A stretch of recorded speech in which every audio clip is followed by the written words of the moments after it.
African.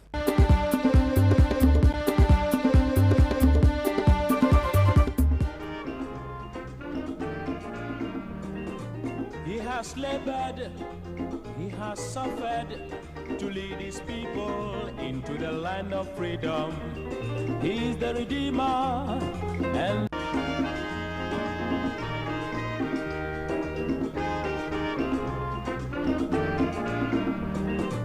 he has good morning to you wherever you are watching us from. Thank you very much for choosing Pan-African Television. We are live on our digital TV, we are live on Go TV, and also, we are also live on social media, Facebook. Pan-African Television is the page.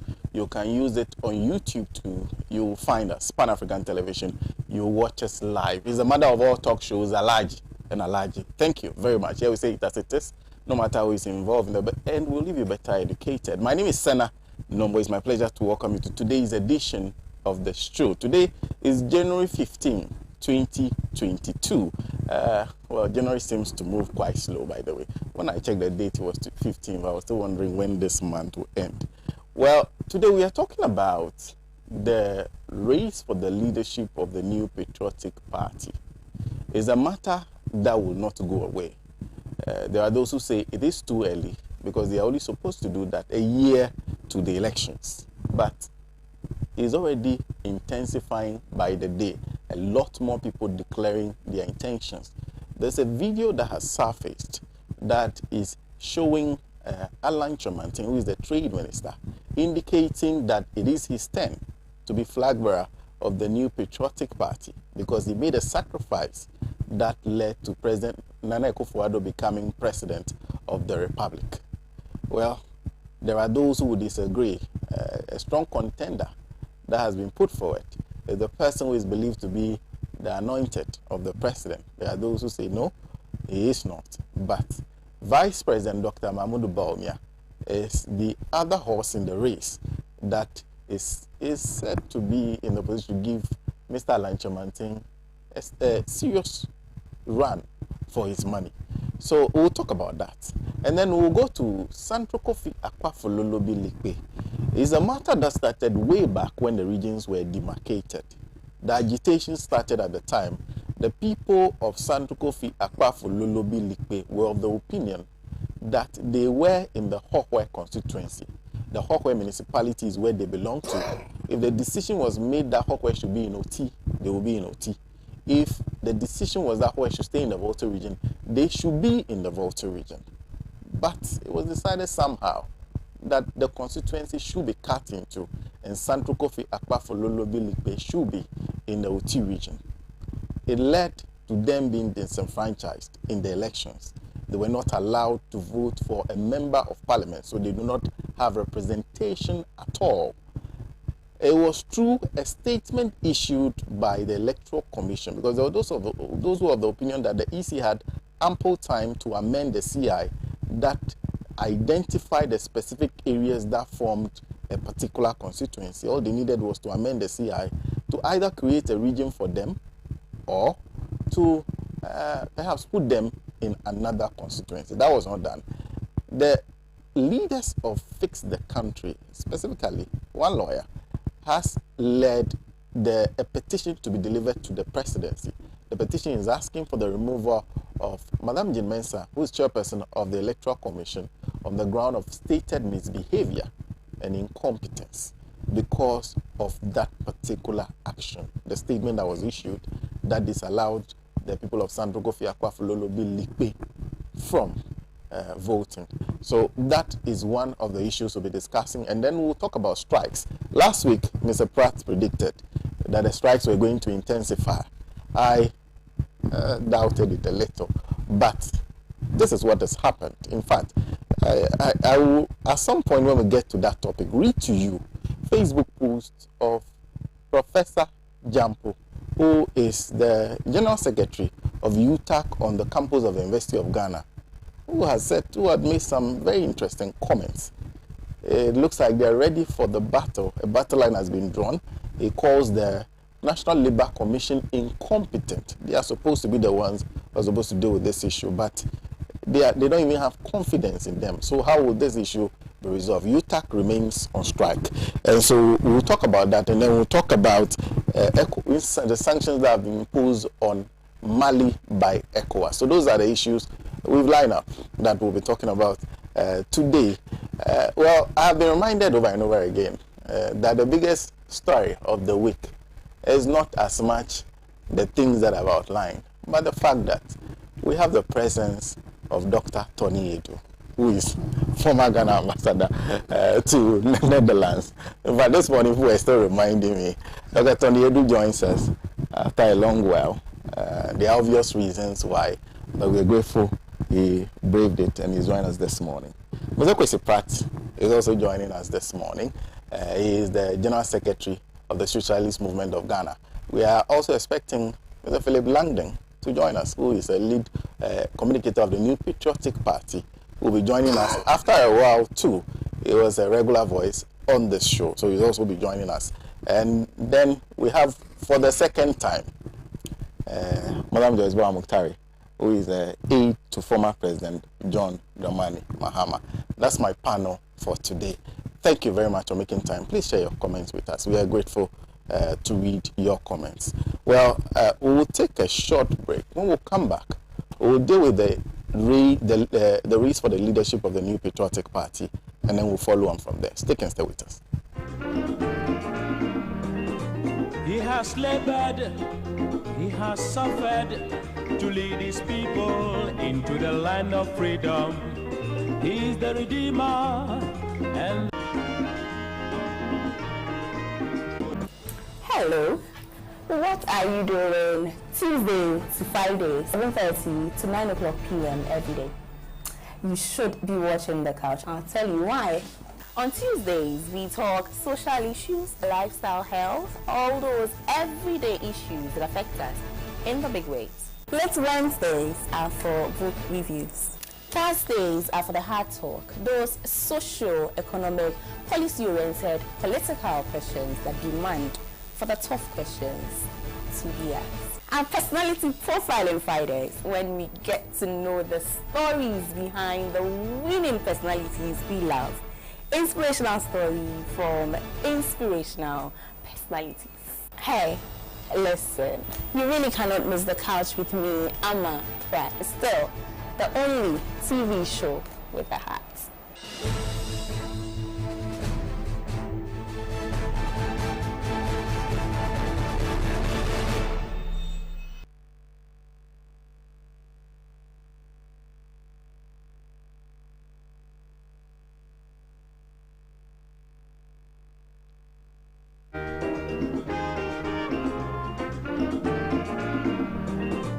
He has labored, he has suffered. Well, thank you very much for joining us once again. A big thank you to our affiliate stations across the country. Thank you all for tuning in to us. A big thank you especially to Ahunto 92.3 FM and Volta 1 TV. Thank you all for giving us your platform.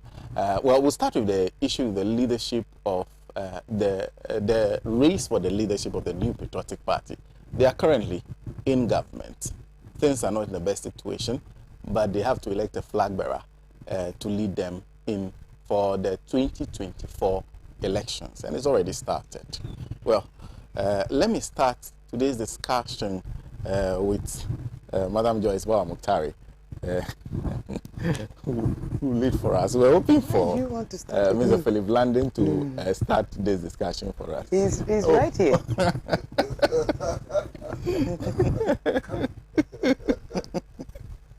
Well, he's just coming on the show. I don't know whether I can take a break for him to join us and start for us. So what we'll do is that we allow Mr. Philip Langdon to sit down so that he can start the discussion for us, because this is his domain. He will make the comments and then the rest will share their views on it. So we'll take a short break once again. We'll be back. Into the land of freedom. He's the Redeemer and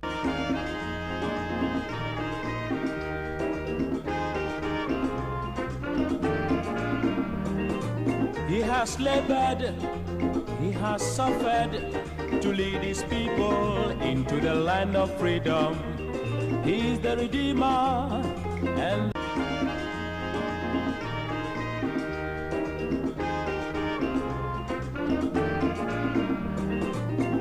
has labored, he has suffered to lead his people into the land of freedom. He is the Redeemer and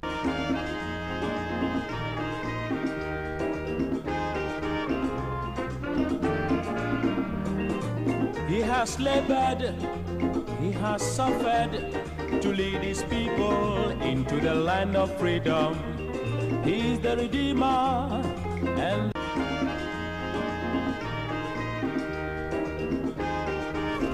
Well, thank you very much for sticking and staying with us. Like I indicated, we're just waiting for Mr. Philip Langdon to take a seat. Thank you very much for joining us, and a good morning to you. It's been quite a while. Yes. I hope you have been well. Oh, by His grace, I'm all right. I'm surviving. Yeah. We'd like to hear your views on the issue, on the race for the leadership of the New Patriotic Party. So you start for us, and then we'll listen to the rest of the panelists. My views Yes. on the race for the leadership of the New Patriotic Party. Yes. But I want to, my party's race matter. You want me to come and discuss it? Huh? Anyway, good morning. And good morning to my colleagues. And also to Madam Joyce, who I'm meeting for the first time. You know. Yeah, it's coming to a point when our party has to, the leadership of the party has to go through the normal process. So, per the calendar, we are starting next week with our polling station elections. We'll go through all the stages: electoral area, constituency, regional, national, and after all that, then we'll go to the ultimate. So that's all I have to say on that one.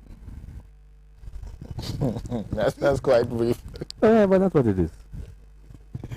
So for those who don't know, when you talk about the leadership, race in the New Patriotic Party, that is what it is.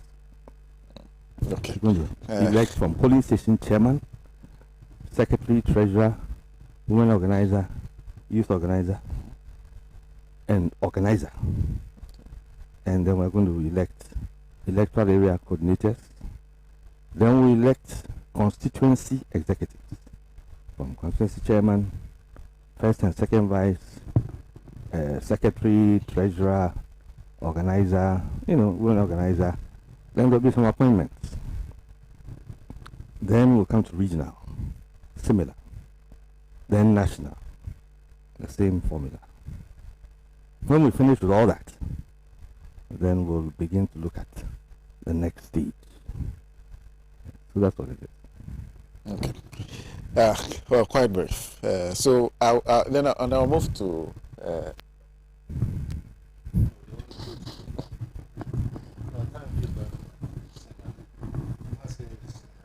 Great to be back on Alhaji And Alhaji.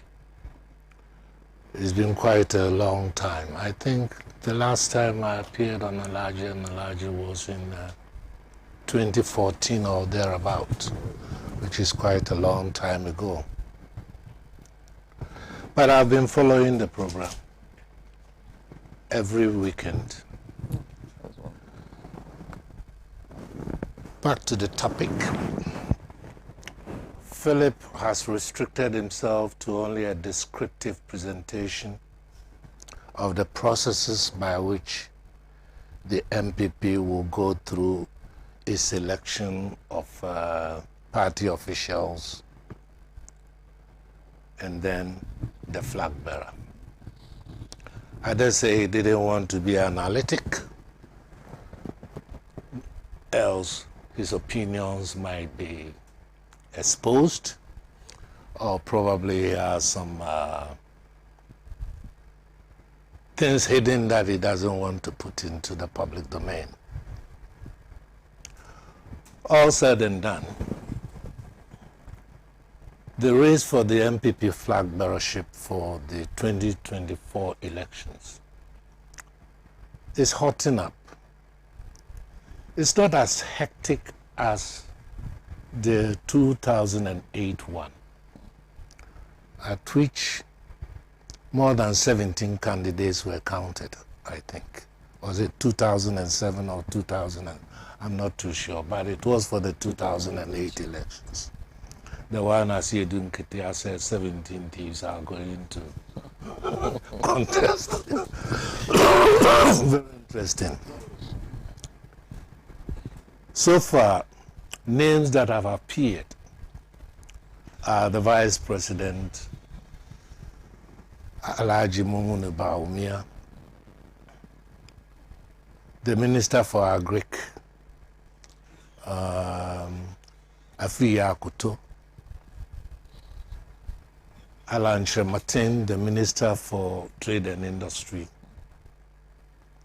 Joe Gatti, former Minister for Railways. I don't know who else. There is this gentleman who has been contesting from the Ashanti region. I always keep forgetting his name. I think Kusi Pride knows. Adenimo. Yeah.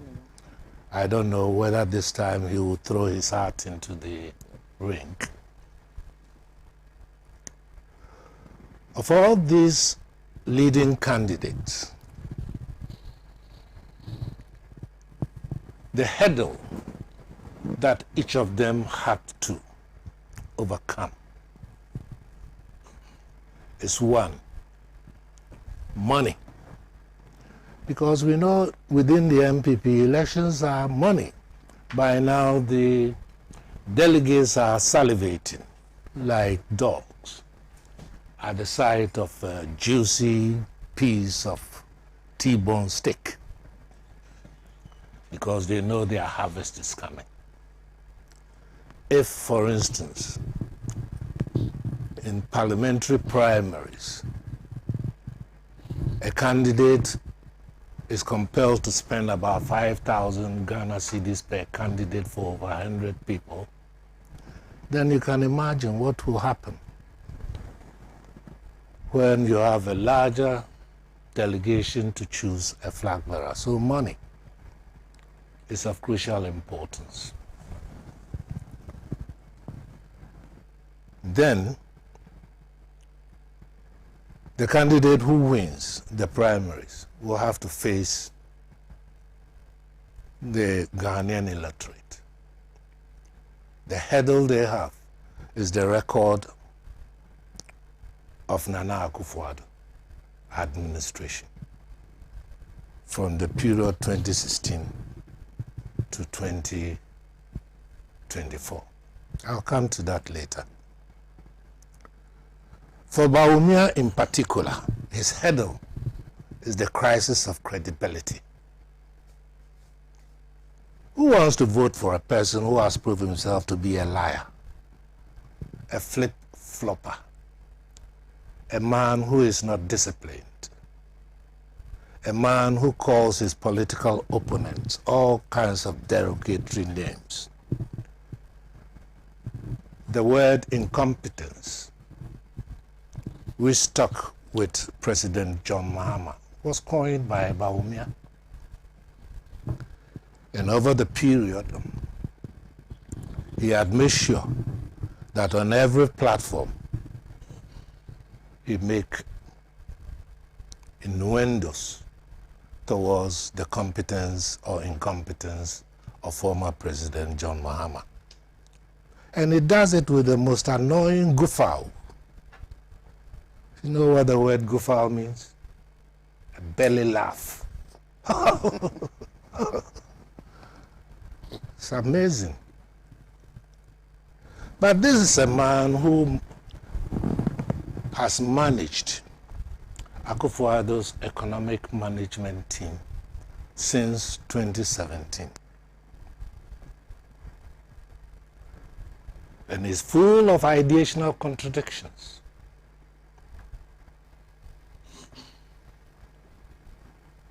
One day he says,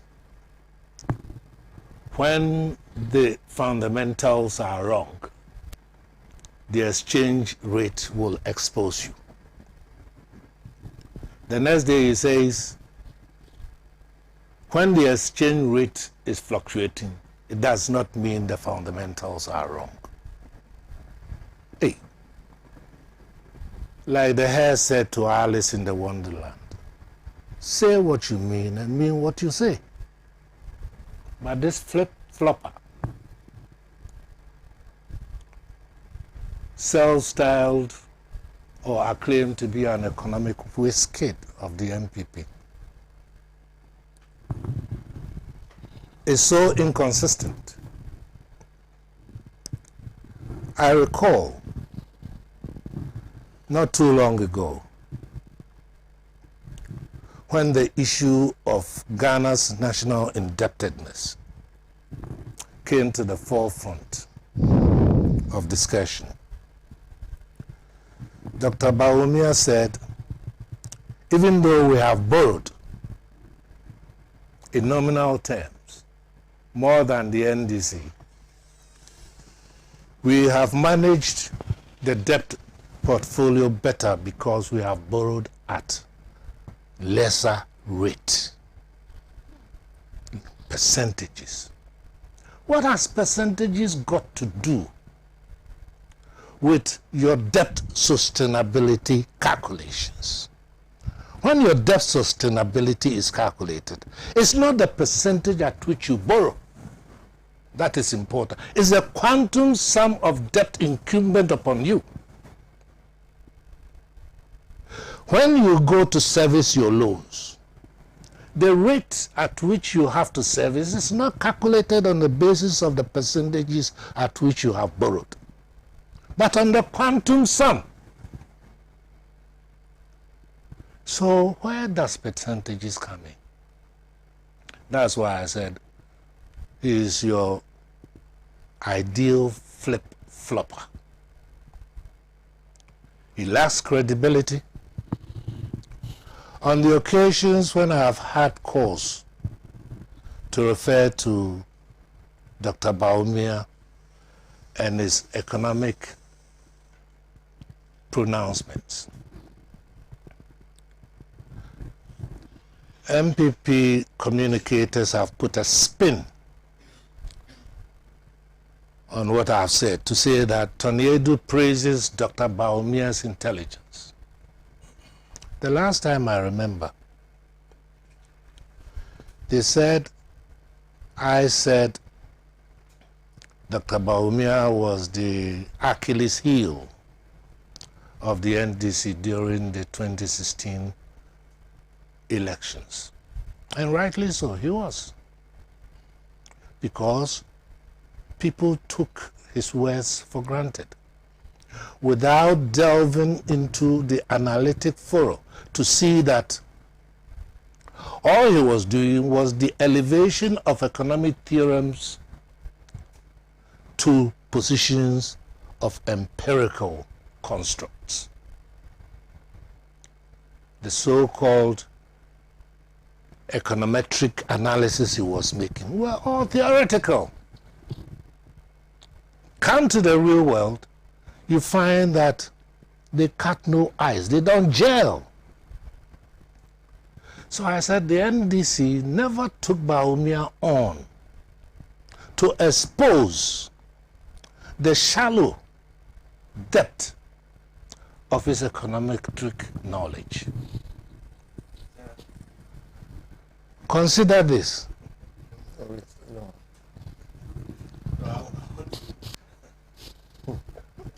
Philip, you have a... Allow me at a point. Yeah, okay. Yeah. You come in. What? Yeah.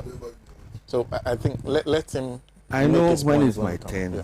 I can do whatever. But I'm asking you to allow me at some point. So you can go ahead. Oh, okay. Please don't continue. Now he's put me off stride. Anyway, I said his credentials as an economist only terminates at the point at which he's adept in moving theoretical propositions to the position of empirical constructs. But when the empirical situation is confronted, we find that those theories do not gel at all.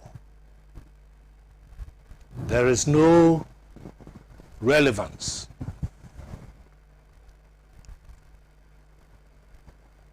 Once Dr. Bawumia gets on the campaign trail, I believe he's going to campaign on the record of Nana Akufo-Addo. Likewise, Alan Martin and others. Let us examine the record of Nana Akufo-Addo over the past 5 years. I state unequivocally that what Ghana has experienced over the past 5 years is a neo-fascist governance of the country, in which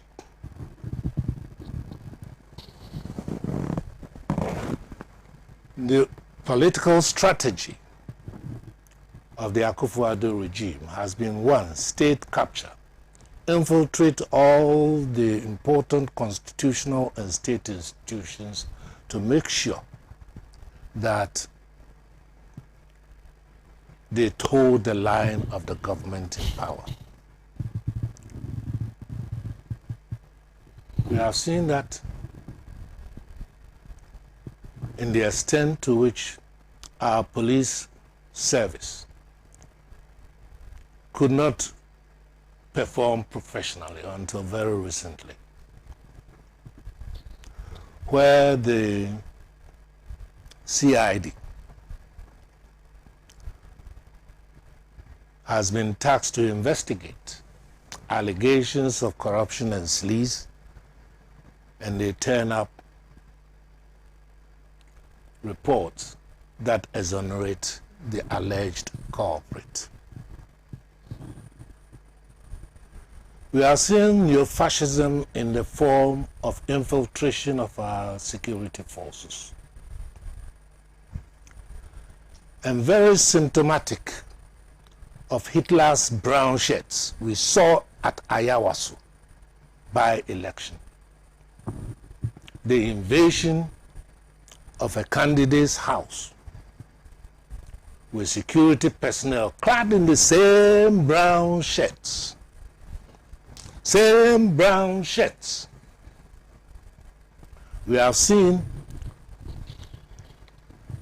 thuggery as the reason death of Akufo-Addo's security management of the country. People are afraid to talk because you talk, they got their bloodhounds on the social media to come after you. Cases go in court and you find that judgments of the court are so bizarre. All these are evidence of state capture. The economy. How has the Akufo-Addo regime managed the economy? In 5 years, the regime has borrowed well over 200%, the sum total of the debt burden left by the Mahama regime. I'm not very comfortable, or I wasn't very comfortable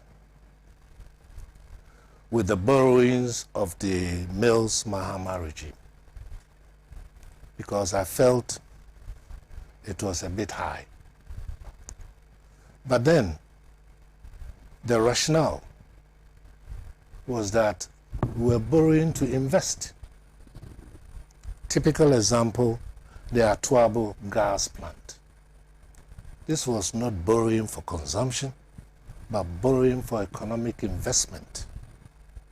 And the results, as we've seen, is the gas plant supplying our energy needs.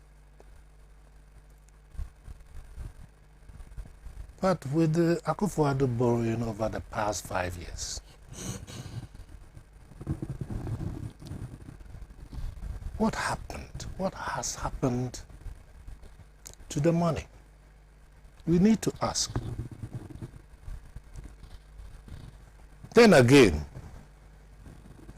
Akufo-Addo's new fascism is illustrated clearly in the refusal to be accountable.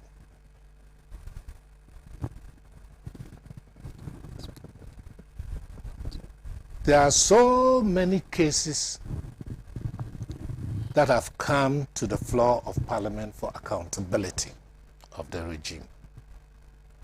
For instance, his travel itinerary, the hiring.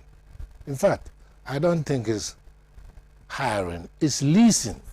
It's leased and therefore committed to a contract for a period of a luxurious private jet, for which the allegation is that it costs us, the taxpayer, $14,000 per hour. And when a question is put to three ministers, the defense minister, the finance minister, and the security minister, they all refuse to account, saying it's a security issue. Since when did presidential travels become a security issue? When we know when the president left the country, by what means he left the country, when he returned, those are not security issues. But the cost is a security issue. What kind of contradiction is that?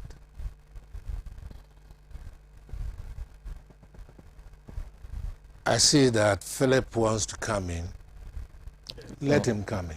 No, I didn't.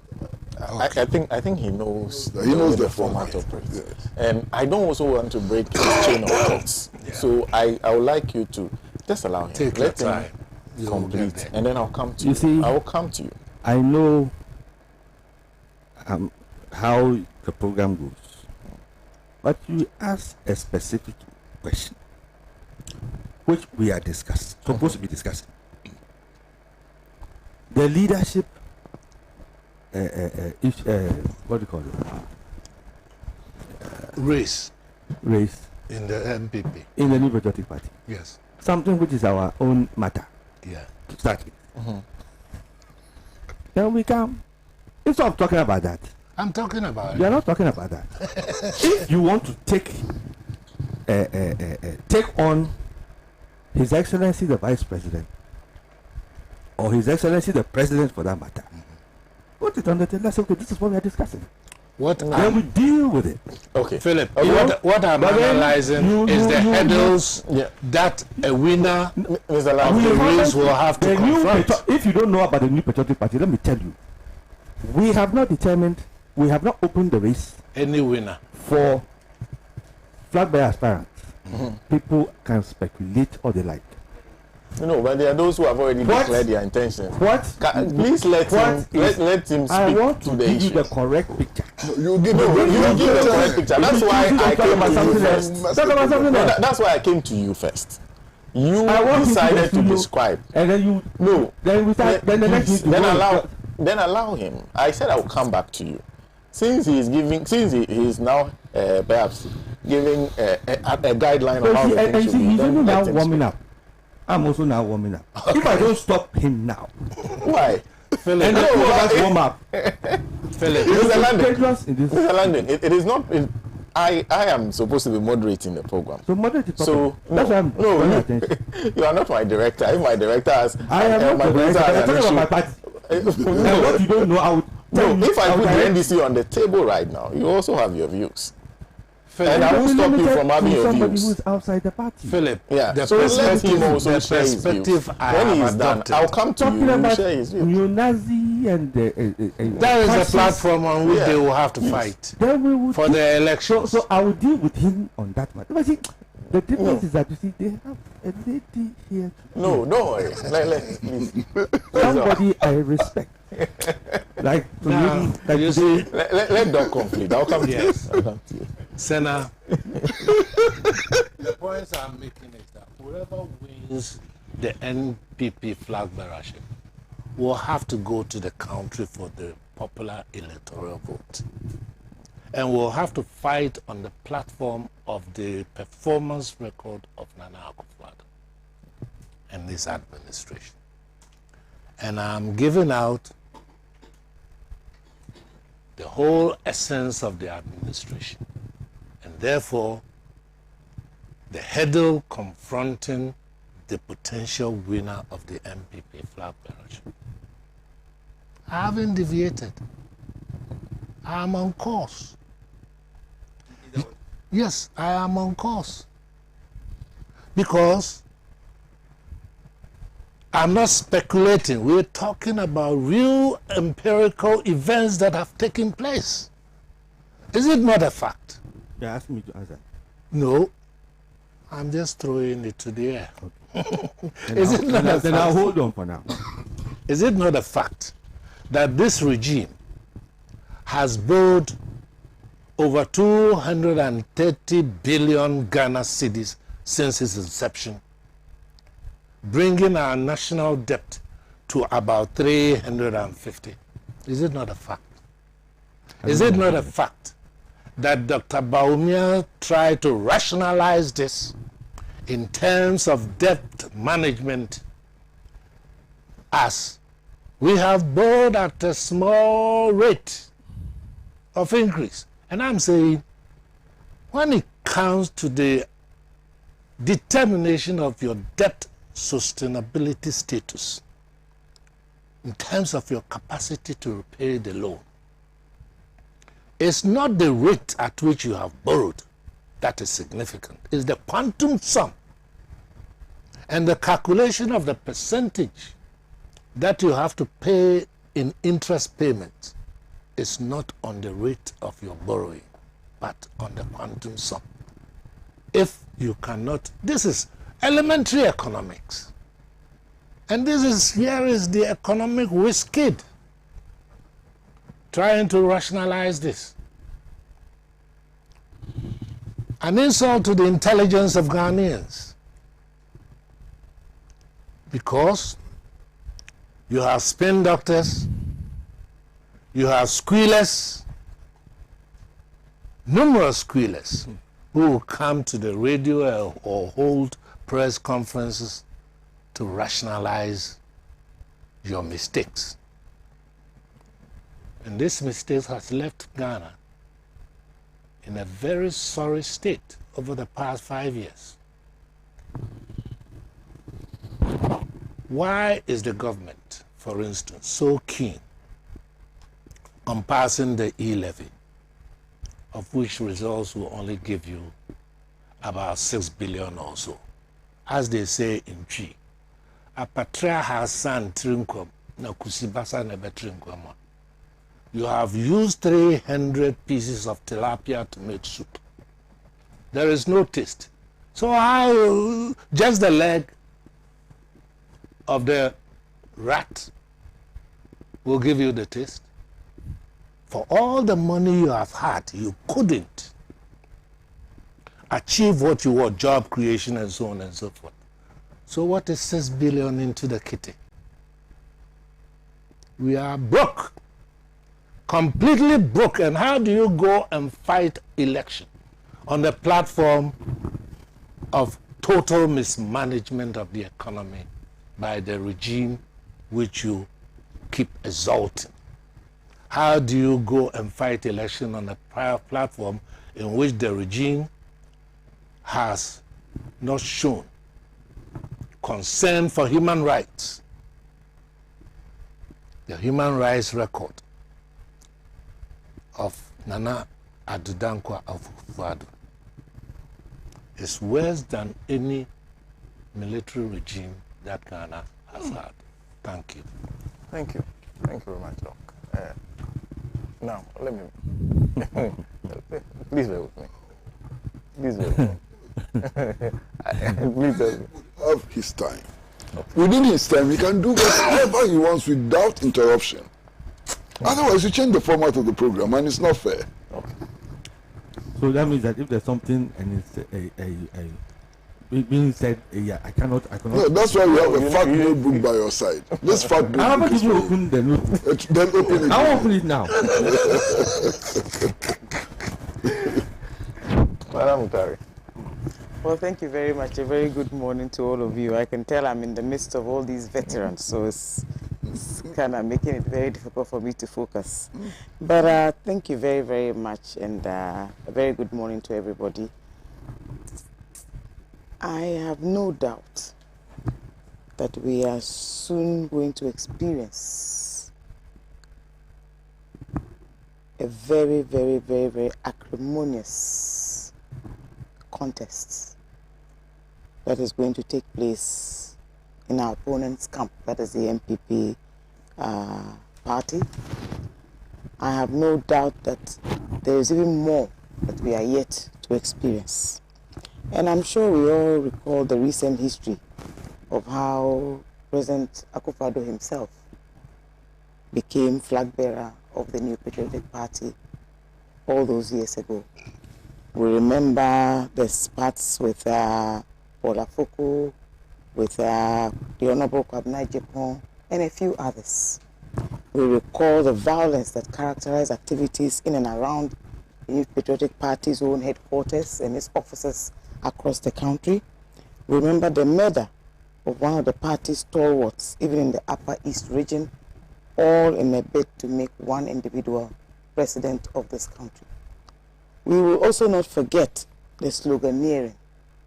And funny enough, yesterday, one of those slogans actually came to a very, very heated discussion about how if you don't, safeguard the public purse, and if you keep borrowing and stealing the public resources, then certainly you will not have enough available to cater for job creation and all the other interventions that we require.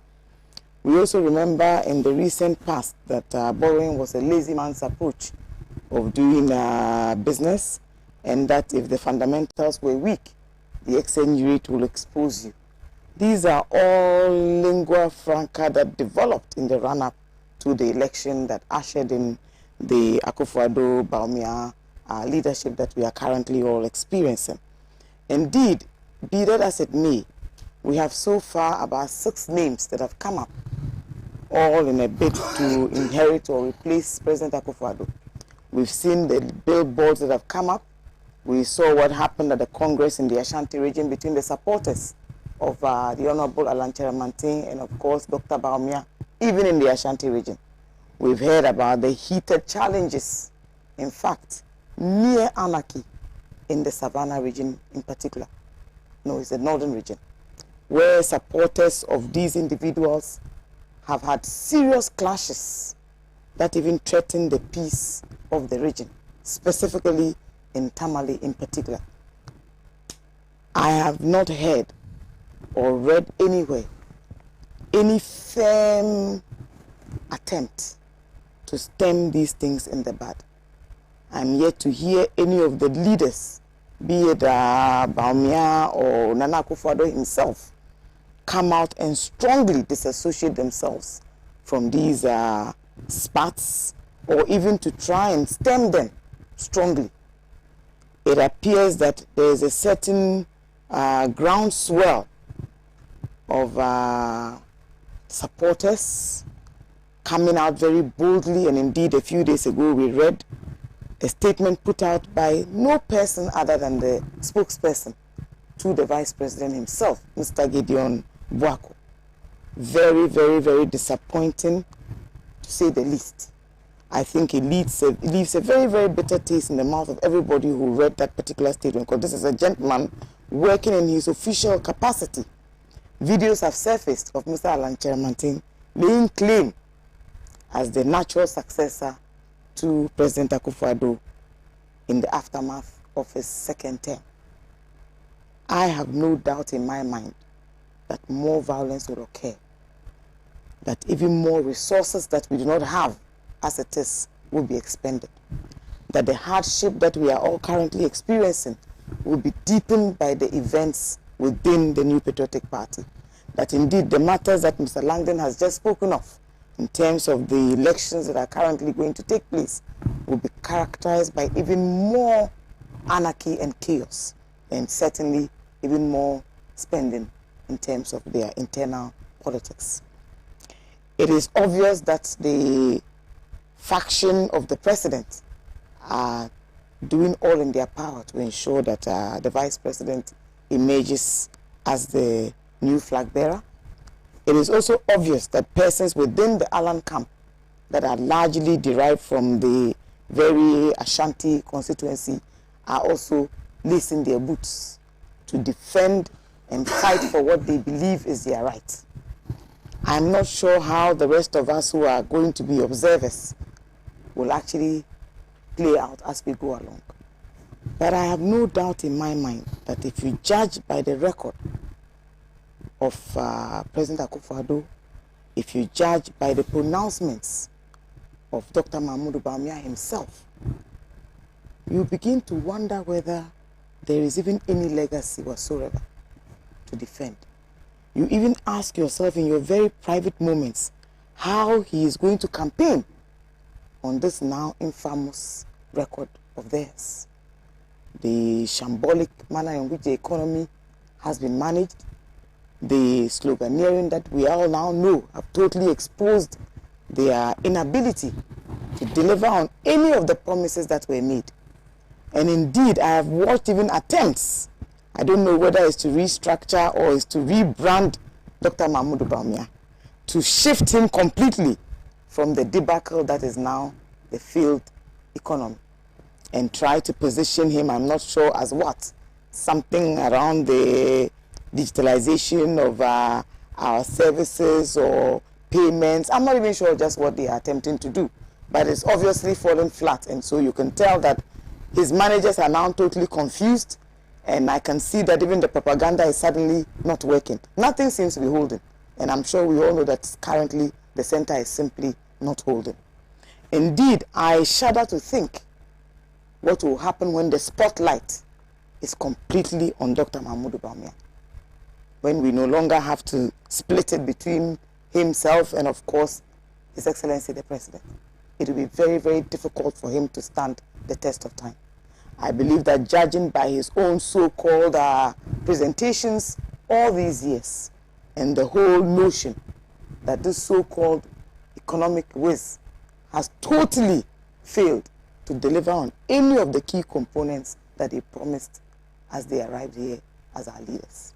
Indeed, judging by the current state of the economy, you've seen all the reports from the Bretton Woods institutions, you've seen the rating agencies such as Moody's and all the others. There is enormous discomfort about the levels of Ghana's borrowing, about the levels of our debt to GDP, about the fact that the economy is almost on the verge or the cusp of total collapse. Indeed, most of the state institutions that require resources even to work are struggling to find those resources. Last week, I mentioned the level of waste and pilfering, the stealing that has taken place, and it's all be evident in the Auditor General's report. Over 32 billion cedis is reported to have been lost through waste in and around various government institutions and structures of government. So I always ask the question, why are we looking to invest in new areas? Talking about going to rebuild and remodel the Accra International Conference Center at a tune of over 120 million euros. Talking about going to build new STEM centers across the country at also another figure of about 32 million Ghana cedis. I shudder to think where all of these monies will be coming from. I remember the promise about the hospitals in the aftermath of the pandemic. Not one has been constructed so far. And yet I've heard also recently a promise to deliver internet services on all the campuses across the country. These days, if you have data on your phone, you can have internet access anywhere. If you enter a Wi-Fi zone, for example, straight away you can latch on to any facility that is available. I believe strongly that suddenly Ghanaians are actually subjecting to strict proof all of these claims and all of these promises made by governments. And you see, it is very difficult, and I'll put this in the way Felix puts it very beautifully. It is not easy to explain to a person who is already suffering hardship what hardship means, because people are literally living it. So I ask the question, why is there this focus on who actually replaces President Akufo-Addo? What exactly is it that they are trying to defend? What are they trying to hide?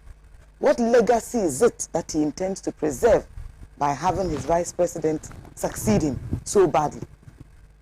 In any case, if there was any firm record beyond the shambolic economy and the mismanagement of same, the joblessness that we are currently suffering, people understand these things. So I ask the question, when we eventually put the spotlight on Dr. Bawumia, how would he fare in terms of their record, in terms of what we are currently experiencing as a people, in terms of what has transpired? Have you driven around the country lately to see the total control of state assets across the country, all the regions? I know a school that is situated in the northern region, for example, and they received a letter recently that the land on which the school has been built and has been there for nearly 50 years has now been returned to the chiefs and people of the northern region. And there's every effort being made to relocate that school. This is the extent of the state capture that Dr. Tony Edu spoke about. Go to state institutions and see the level of politicization or over-politicization of these institutions, to the extent that there is enormous fear even for individuals who criticize. Recently, a whistleblower at the Kolegu Teaching Hospital has had to come out and sue the hospital because he was dismissed for daring to complain about the mismanagement and pilfering of COVID-related funds. No, it's Confanoche. Confanoche, good, Confanoche, absolutely. And he's been sacked, yeah, and is currently in court. And I remember in the same Confanoche, when nurse anesthesiologists went on strike, the CEO came out even to condemn the activities, saying that, oh, they were totally comfortable, they are even working better, and they are more effective than they've always been. There is a certain disconnect between what the people feel and how persons in government manage those feelings. And I listened to a gentleman at the Fair Wages yesterday, for example, and the reckless comments that he made about the current strike with UTAG. You know, it tells you about the level of arrogance. And of course, you can tell that this has trickled down actually from His Excellency the President himself. His posturing. And when people complained about how much money was being wasted on his travels, he came out to complain about how his family was suffering because of his role as president. I mean, when you look around you, do you honestly believe that there is any suffering going on currently in or around the president or his family, for that matter, that he should be caught in our sympathy when we complain about how much money is being wasted or expended on his trips? Government Office of Government Machinery alone has increased its budgetary allocation by 450 million Ghana cedis. What are those resources going to be used for? What exactly do they intend to use those funds for? I have no doubt that any legacy of President Akufo-Addo will be a legacy of waste, a legacy of state capture, a legacy of anarchy and confusion, a legacy of a totally mismanaged economy. And day in, day out, you see the inconsistencies. We impose benchmark values and discounts. The next day, there's a freeze. 2 days later, there's a total stoppage. And you ask, who really is in charge of this country? So we have questions that need to be answered. The Ghanaian people are literally suffering And everything that is happening beggars belief. And to quote the Honorable A.B.A. Fuseni, how do you chew corn when you do not have a head? So you must continue to ask questions about these persons currently clamoring to lead the MPP in the aftermath of the exit of President Akufo-Addo from office. I'm sure the legacy will be one of the suffering of the masses, a legacy of the wanton dissipation of state resources and borrowing, how the finance minister, who was touted as an economic mogul, has literally run this economy aground, and how the vice president himself misled the good people of Ghana into believing that he had a magic wand for how to resolve our economic woes. We've seen queues of young people looking for jobs and failing. We've seen how many individuals have lost monies in a whole reorganization of the banking sector that now we wonder if it was even necessary. It almost appears as if the people we actually elected to account to us were actually literally making every effort to possess our private resources. The fact that we are seeking to introduce the E-Levy is testament to this conclusion that I have personally arrived at. That at all points in time, it was always the intention of this government to lead us into this abyss of corruption, of waste, of profligacy. At a time like this, you expect that government on its own would show some humility, that government would reduce and cut its spending, that government would do everything even to mitigate the suffering of the poor and the masses. But what do we see? Convoys of beautiful, expensive vehicles, big celebrations and parties in and around the presidency, heavily sponsored trips of a luxurious kind never before seen in this country. So certainly if our leaders are not showing any austerity, what is it that they are competing for?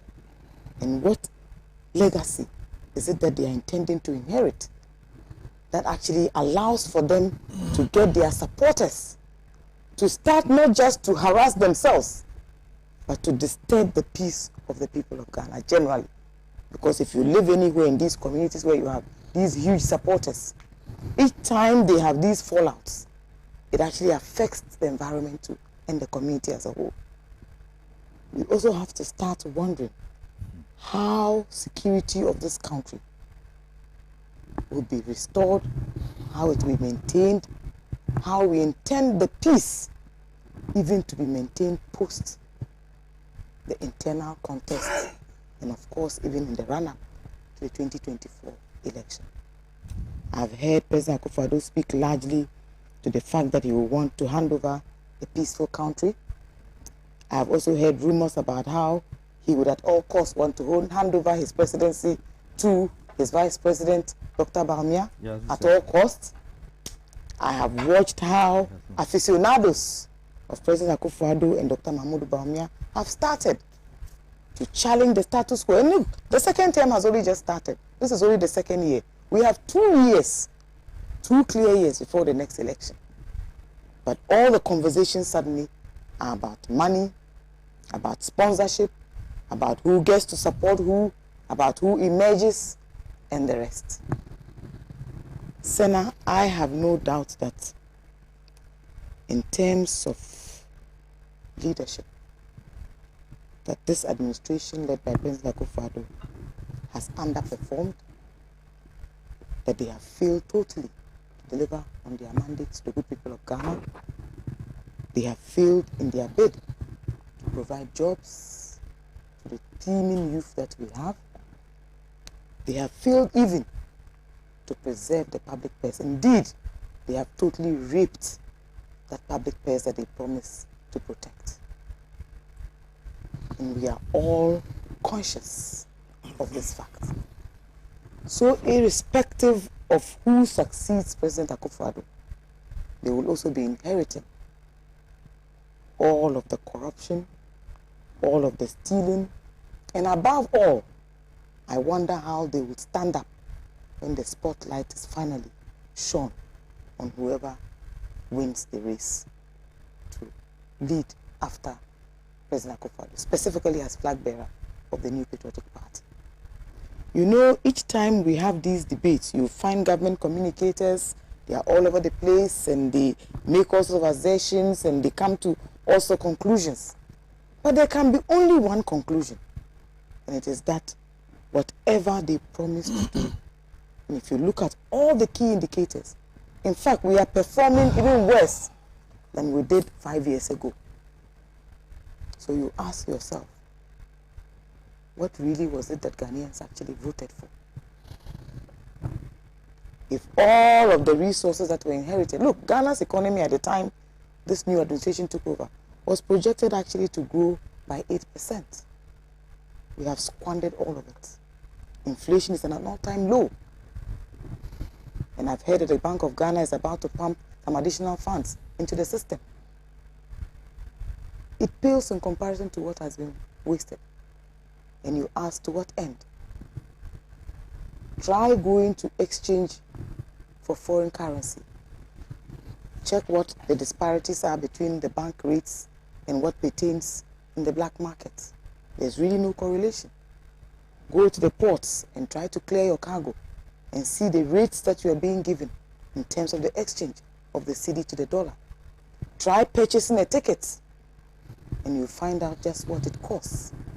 And all of these are matters that affect our lives daily.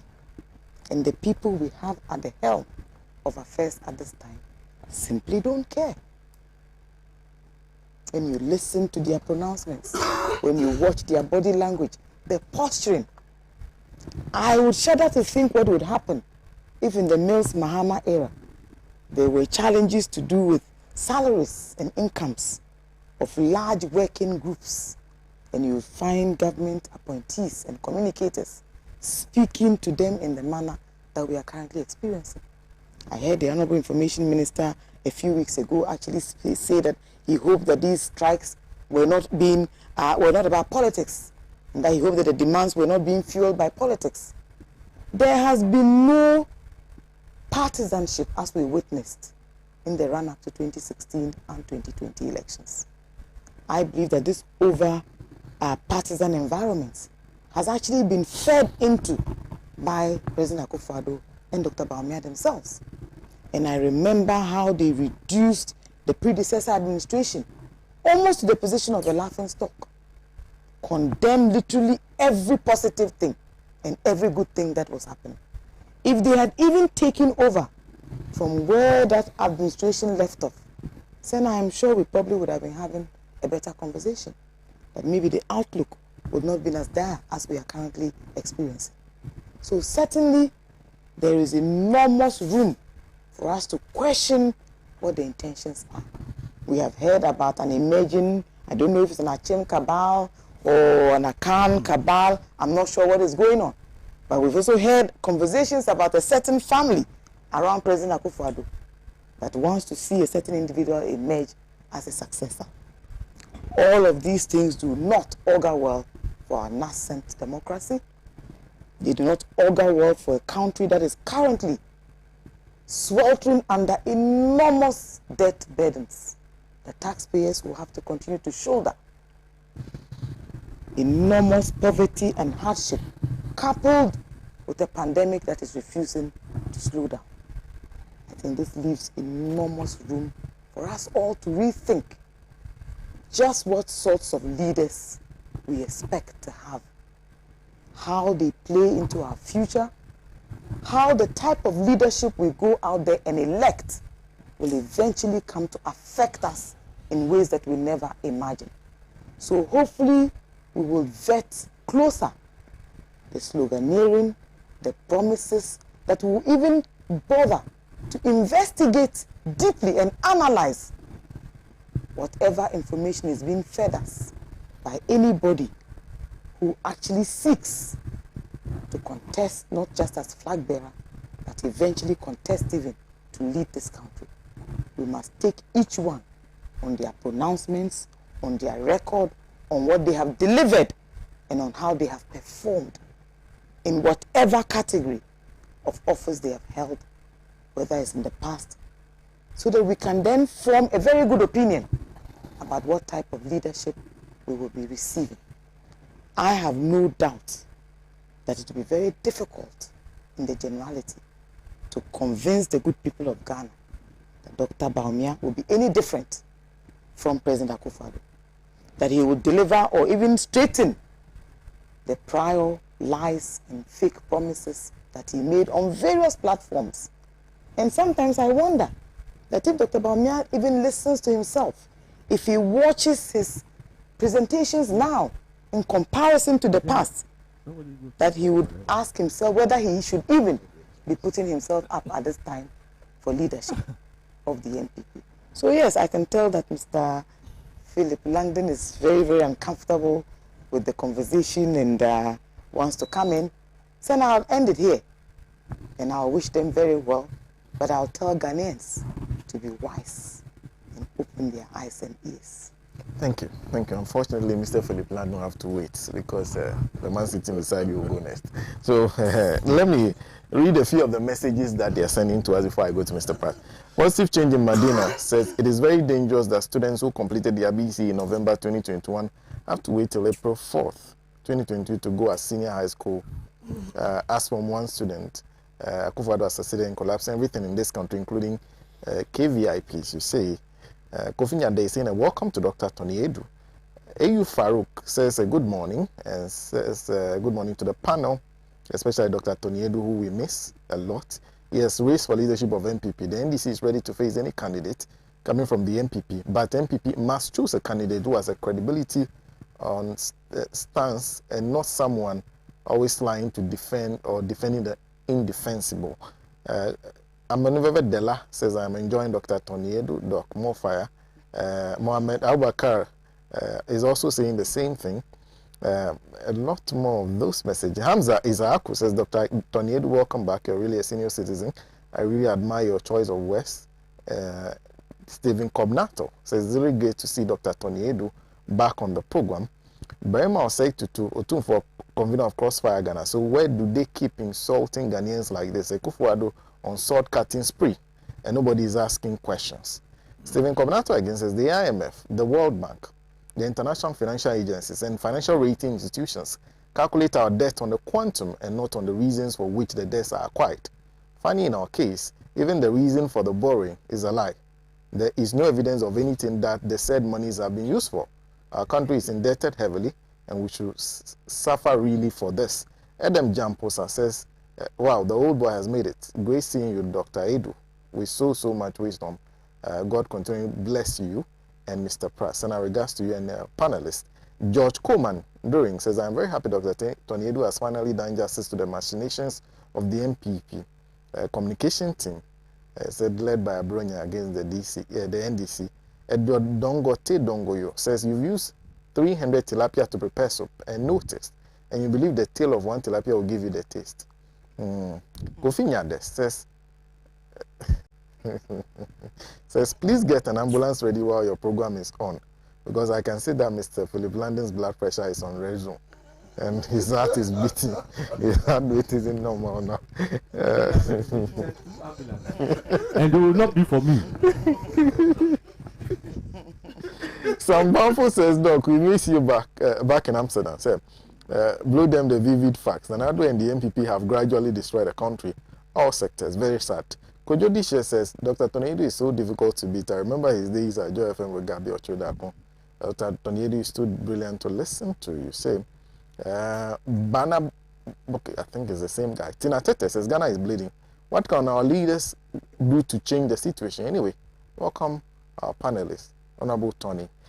Abdul Kadir Adam says, good morning. I'm watching live from Spain. I appreciate the good work this program is doing to the great people of Ghana. Let me go back and read a message that was sent by Ambassador Sampiale, who says, by the provisions of Article 181 of the Constitution, all foreign loans have to be approved by Parliament. So my questions are this. Well, what did Parliament approve all those? What is the state of the implementation of the projects for which the loans were contracted?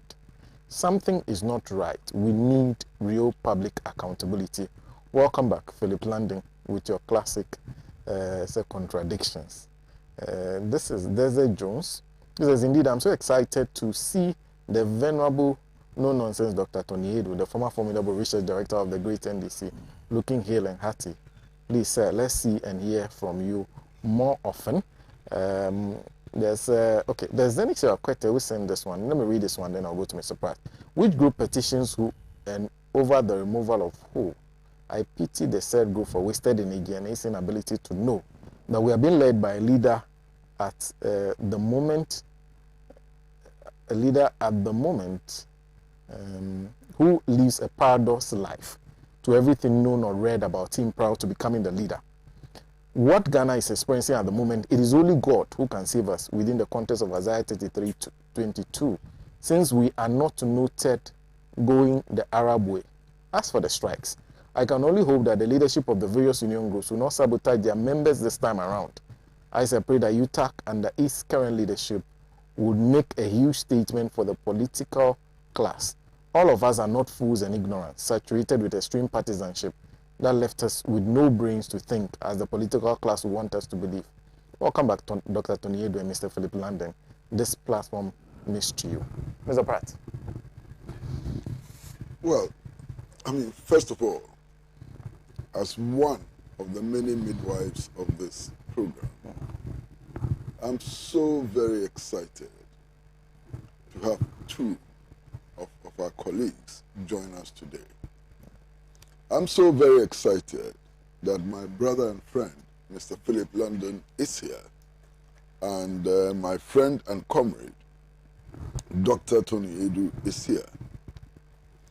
These are two gentlemen who have contributed tremendously to make this program what it has become.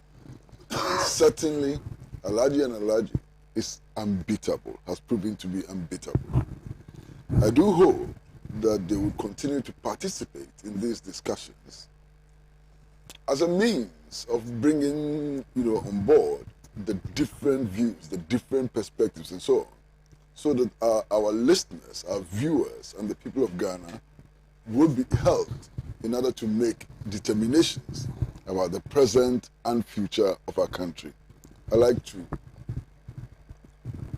show my appreciation, very deep appreciation for their presence on the program today. And also to hope, just to hope, that they will continue coming from time to time to enrich the program. Now, about 2 years ago, my very good friend, Kodwo Owusu Afriye, alias Sir John, announced his intention to contest for the national chairmanship of the New Patriotic Party. When I saw the announcement on social media, I didn't believe it. So I called him up and I said, Sir John, do you really mean what you're saying? And he said, the party needs to be rescued.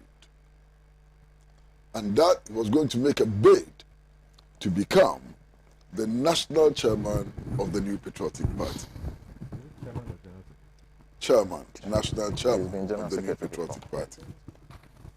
Now, unfortunately, death has snatched him and he's unable to launch his campaign for the national chairmanship of the New Patriotic Party. But I can imagine the excitement that would have followed his declaration and subsequent campaigning. Unfortunately, we are going to miss that. May his soul rest in perfect peace. I think there's one point that has to be made, and it has to be made vigorously. And that point is simply that no political party is a private property. No political party. The New Patriotic Party, like the Convention People's Party, like the National Democratic Party and Congress and all of them, are public institutions. And because they are public institutions, every and any Ghanaian has a right to examine them, to comment on their activities, and to look into their future. Why? This is a party which now runs public affairs. This is a party which is in control of our national resources. This is a party which is shaping our destiny. And this is a party which is promising to break the 8, which means that it wants to continue to shape our destiny. Elections within that party cannot be discussed only by members of that party. We all can and must have the opportunity to discuss whatever happens in the New Patriotic Party and in all the other political parties. I think this point is an important point. It's an important point because if the New Patriotic Party is elected, it will be taking all our taxes. It will be managing our taxes. It will be making policies which would affect even future generations and so on. And therefore, all of us, every one of us has a right to participate in the discussions about what is happening in the New Patriotic Party. Now, having said that, the current president, His Excellency Nana Addo Dankwa Akufo-Addo, has made 2 or 3 very important statements that I think should not be ignored. The first one was his pledge that he would not subvert the 1992 Constitution. He would not make any attempt at amending any section of the 1992 Constitution which will keep him in power for even an hour longer than he should. That pledge is interesting. That pledge is welcome. That is not to say that he has power to change the Constitution or that he could have done otherwise. Because knowing Ghana and knowing the people of Ghana, no president will be allowed to do the opposite of the pledge that Nana Akufo-Addo has made. It is the Ghanaian people who fought against Britain and defeated Britain at a time that Britain considered itself so powerful that it claimed to rule the waves and so on. The Ghanaian people have fought many regimes and defeated them. Indeed, the current dispensation we have is the result of struggle and pain. And nobody should take the Ghanaian people for granted. Now, the second thing which the president has said, which is interesting and worth examining, is that none of the contestants for his position will be supported by him. He has made this declaration 3 times over that he will not campaign for any of the contestants and that he wants to remain neutral and that his interest is in ensuring that he hands over to the New Patriotic Party. Fair enough, that may be his interest. But who takes over from him will not be determined by the New Patriotic Party, but the people of Ghana, who are qualified under the 1992 Constitution to vote. That is not his decision. It may be his wish, and he's entitled to wish for anything. You understand? But ultimately, he does not make that decision. That pledge is important in maintaining the cohesion of his own political party. Because I believe very strongly that if there is evidence or if it is demonstrated that the whole executive machine is being manipulated in favor of one candidate to the discomfort, disadvantage, and displeasure of other countries, the unity of that party will be very difficult to sustain. So the president's pledge is a pledge that we all have to look at, to examine and so on, because it will have very serious consequences in his party and in Ghana. Now, what is happening on the ground? What is it that is happening on the ground which gives us comfort that the president is keeping his word? I think it's important to recognize that there are so many persons who are struggling to replace the president as the flag bearer of the New Patriotic Party. There are some of the names we can confirm because they themselves have come forward to say that they are interested in the contest. One of them, as Dr. Toniedu indicated from the beginning, is Joe Gatti, the former Minister for Railways, who continues to be a member of Parliament. The other is Boakye Ajaku, who was removed from office under strange circumstances as Minister of Energy. Of course, we know about Mr. Alan Trematin, the current Trade Minister. We know about Afriye Akoto, Doctor, the current Minister of Agriculture. We know about His Excellency Dr. Mahmoud Bawumia Alhaji. We know about him. We know about Kofi Kuledu Apreku, and so on.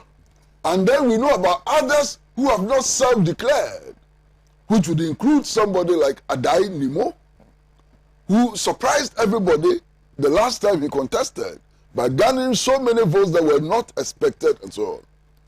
This appears to be the minefield of political contest that we are all watching and so on. Now, if it comes to fairness, whether all of them are being treated fairly and so on, whether all of them have been provided with a level playing field and so on, I would say that no. They are all not being treated fairly. There's no level playing field, and some of them are openly being discriminated against, and their campaigns are being sabotaged. Now, why do I say this? I'd like to start with Honorable Boakye Ajaku. Honorable Boakye Ajaku was removed from office as Minister for Energy. Removed from office. Now, it is clear that the president is not under any obligation to explain why ministers are removed, or is under obligation to explain why they are appointed because they face vetting and all kinds of things. But when the president decides to remove a minister, he's not bound to give any reason. But you see, Mr. Boakye Ajaku was removed from office at a time when there was a scandal brewing in his ministry. And the manner of his removal suggested to the public that he was involved in the renegotiation of the Ameri deal and other issues and so on. Since his removal from office, Mr. Boakye Ajaku and his supporters have told us that he was not involved in any scandal and that he was clean and so on. And they've actually challenged the presidency to come out, if they have any adverse findings against him, to come out with the adverse findings, or to state the circumstances leading to his removal as Minister for Energy. Only recently, some supporters of Mr. Boakye Ajaku actually held a press conference and issued an ultimatum to the effect that if the presidency does not clear their candidate, they will be compelled to come out with facts related to his removal from office and so on. Even though we all admit that the president is not under obligation to explain why he removed a minister, the circumstances of the removal of Mr. Boakye Ajaku appear to be unfair to him in this context. Because everybody is going out believing that he did something wrong. It has not been stated that he did something wrong. No evidence has been provided that he did something wrong. But the impression is created that he did something wrong. I think that this is most unfair to Mr. Boakye Ajaku. Now, this is not the only element of unfairness to Mr. Boakye Ajaku. There's a second element of unfairness to Mr. Boakye Ajaku. At the Kumasi Conference or Congress, we all saw Alhaji Mahmoud Dr. Bawumia entering the conference venue, supported by a crowd of support, followed by a crowd of supporters, including members of parliament from Ashanti. It was allowed. There was no problem with it. Boakye Ajaku attempted to enter the venue with his supporters and he was stopped. He was stopped, he was prevented by the security services from entering the venue with his supporters. Eventually, they had to go and meet somewhere else, and he had to walk lonely into the conference hall. What is happening? What is happening? Deliberate discrimination? What is it? Put all of this aside. We know, everybody knows, that Mr. Alhaji Martin was in Kumasi at the time of the Congress. Why was he not seen at the Congress venue? What happened? Something must have happened. What is it that happened which did not enable him to enter the conference venue? I don't know. But somebody has to tell us. Because this has become the subject of speculation. Because before the Congress, and I'm happy that Mr. Philip London, who is a party insider, is here. He may have some of these answers. And when he next gets the microphone, if he has the answers, I'm sure that our listeners and viewers would like to have the answers. Because before the conference, we had heard that supporters of Mr. Alhaji Martin were planning to march with him to the conference venue. And indeed, elaborate plans had been made to usher him into the conference venue. What happened? Why were those plans abandoned, if indeed those plans existed?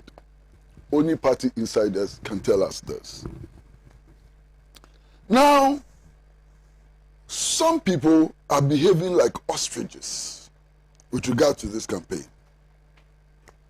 Why? All of us, every day, as we travel around the country, as we engage in our normal activities and so on, see the posters of these self-declared aspirants all over the place. There are posters all over the place. You understand? Beyond the posters are these huge, expensive billboards all over the place, declaring support for one candidate or the other. We have heard public declarations by individuals of their interest in the race. As we speak, we know that some of the contestants are going around the country, meeting delegates, doing all kinds of things to enhance their chances of becoming party officials, flag bearers, and so on. Indeed, there's a group called Friends of Bawumia, which is constantly holding press conferences, attacking others in the party who seek to challenge his ambition and so on. It's happening. I mean, Senna and Madam Joyce have just made references to a presidential staffer issuing a statement or tweeting, and that tweet obviously is in condemnation of Alhaji Martin. And he's a presidential staffer. In fact, he's a special aide to the vice president. So the campaigning has begun, whether you like it or not. Why are they pretending that it is not yet time for the campaign? Why are they pretending? Who are they fooling? Those who are issuing the statement saying that it is not time for campaign and so on are themselves campaigning. So who are you fooling? Those who are issuing the statements, those who are sitting on radio and television threatening to punish those who campaign are themselves campaigning. So who are they fooling? Why are they attempting to fool themselves and to fool the rest of us when they know that the campaign has begun in earnest? There is something which is interesting. It's exceedingly interesting. Last weekend, I heard stories of dismissal of party communication officials, especially from the northern region. And all those who have been dismissed so far are those who have publicly declared support for Mr. Alhaji Martin. Why? What about those who are declaring support from the vice president? What about those who are openly declaring support for Boatia Jaku? What about those who are openly declaring support for Dogati? Nothing happens to them. But if you dare if you dare declare support for Alhaji Martin, you will smell where power lies. That's what is happening. Now it gets worse. They are not just being dismissed and suspended. Some have been suspended indefinitely. Some have been referred to disciplinary committees and so on for declaring support for a candidate. In a period where candidates themselves are declaring support for themselves and declaring their interest to contest and are erecting billboards and circulating posters. This is so unfair, it's unbelievable. It's so unfair, it's unbelievable. But it gets worse. Over the weekend, some of the supporters of Mr. Alhaji Martin were actually arrested and locked up in the police stations. If I lie, tell me that I'm lying. They were arrested and locked up. And in some instances, party supporters in their hundreds and thousands massed up at the police stations, insisting on the release of their leaders. Why would any party get into this kind of a bind? Why would any political party push itself into this kind of a bind? Now look, no matter who wins the elections, the elections for flag bearer and so on, no matter who wins, I suspect that they will need a united and focused party behind them. The things that are happening today, how do they guarantee a united and focused party? How do they guarantee that? Impossible. So those who are behind the scenes, who are pulling the strings and so on, must understand that they are working against the interest of the new patriotic party. They must clearly understand that breaking the eight would only become an empty and useless propaganda, useless slogan, if they do these things to themselves. If the kinds of statements they are issuing about themselves and against themselves continue, breaking the eight will be such a useless slogan. It will have no meaning whatsoever, and so on. I think it's important to recognize that, you know. Now, my colleagues have spoken about the current situation and how it is likely to impact on election 2024. I fully agree. Look, nobody should think that if we go into election 2024, it would not be about the record of the Akufo-Addo regime. The 2024 election is going to be fought largely on the record of the Akufo-Addo regime. That record would include reality and perception. Both will become important in 2024. Reality and perception. And for those who think or who want the new patriotic party to win the 2024 elections, they should begin to address these concerns which exist already. So far, I do my normal work as a journalist and so on. I travel around the country, I interact with people and so on. Senna, I can tell you that the debt level is there. I mean, the level of indebtedness is there. The state of unemployment is there. There are so many things which people are angry about, are legitimately angry about. But Senna, let me tell you, without any fears whatsoever, without any inhibition whatsoever, that the single thing which annoys people more than even the level of indebtedness and so on is the size of the presidential convoy. I mean, I've been on the streets when the president is passing. And my goodness, my Jove, the comments that people make, the street vendors and so on, they are horrified by these presidential convoys, the size of the presidential convoy. I've said it before. In one instance, I counted 57 vehicles. 57 vehicles in the presidential convoy. At a time when all of us admit that we are in a state of austerity, how can you justify this? How can you do this in the face of the electorate? I mean, it's clearly unacceptable. It's indefensible. Lifestyles matter. Lifestyles matter. Lifestyles send a signal to the population. Many people, when they talk about opulence, the opulence in government and so on, they have no evidence that anybody has stolen money. You understand? They have no evidence that anybody has stolen money. But when they see 57 car convoy, they say, "Hey, Santrokofi did it." That is the evidence. You understand? So something must be done about perception and about the reality. Now, what is the reality? You see, these people, sometimes these politicians, you know, once they get there, they tend to think that all of us are yo-yos. We have no brains. We cannot think. How can anybody in his right senses and anybody with an iota of respect for the Ghanaian people today be telling us about an improved economy?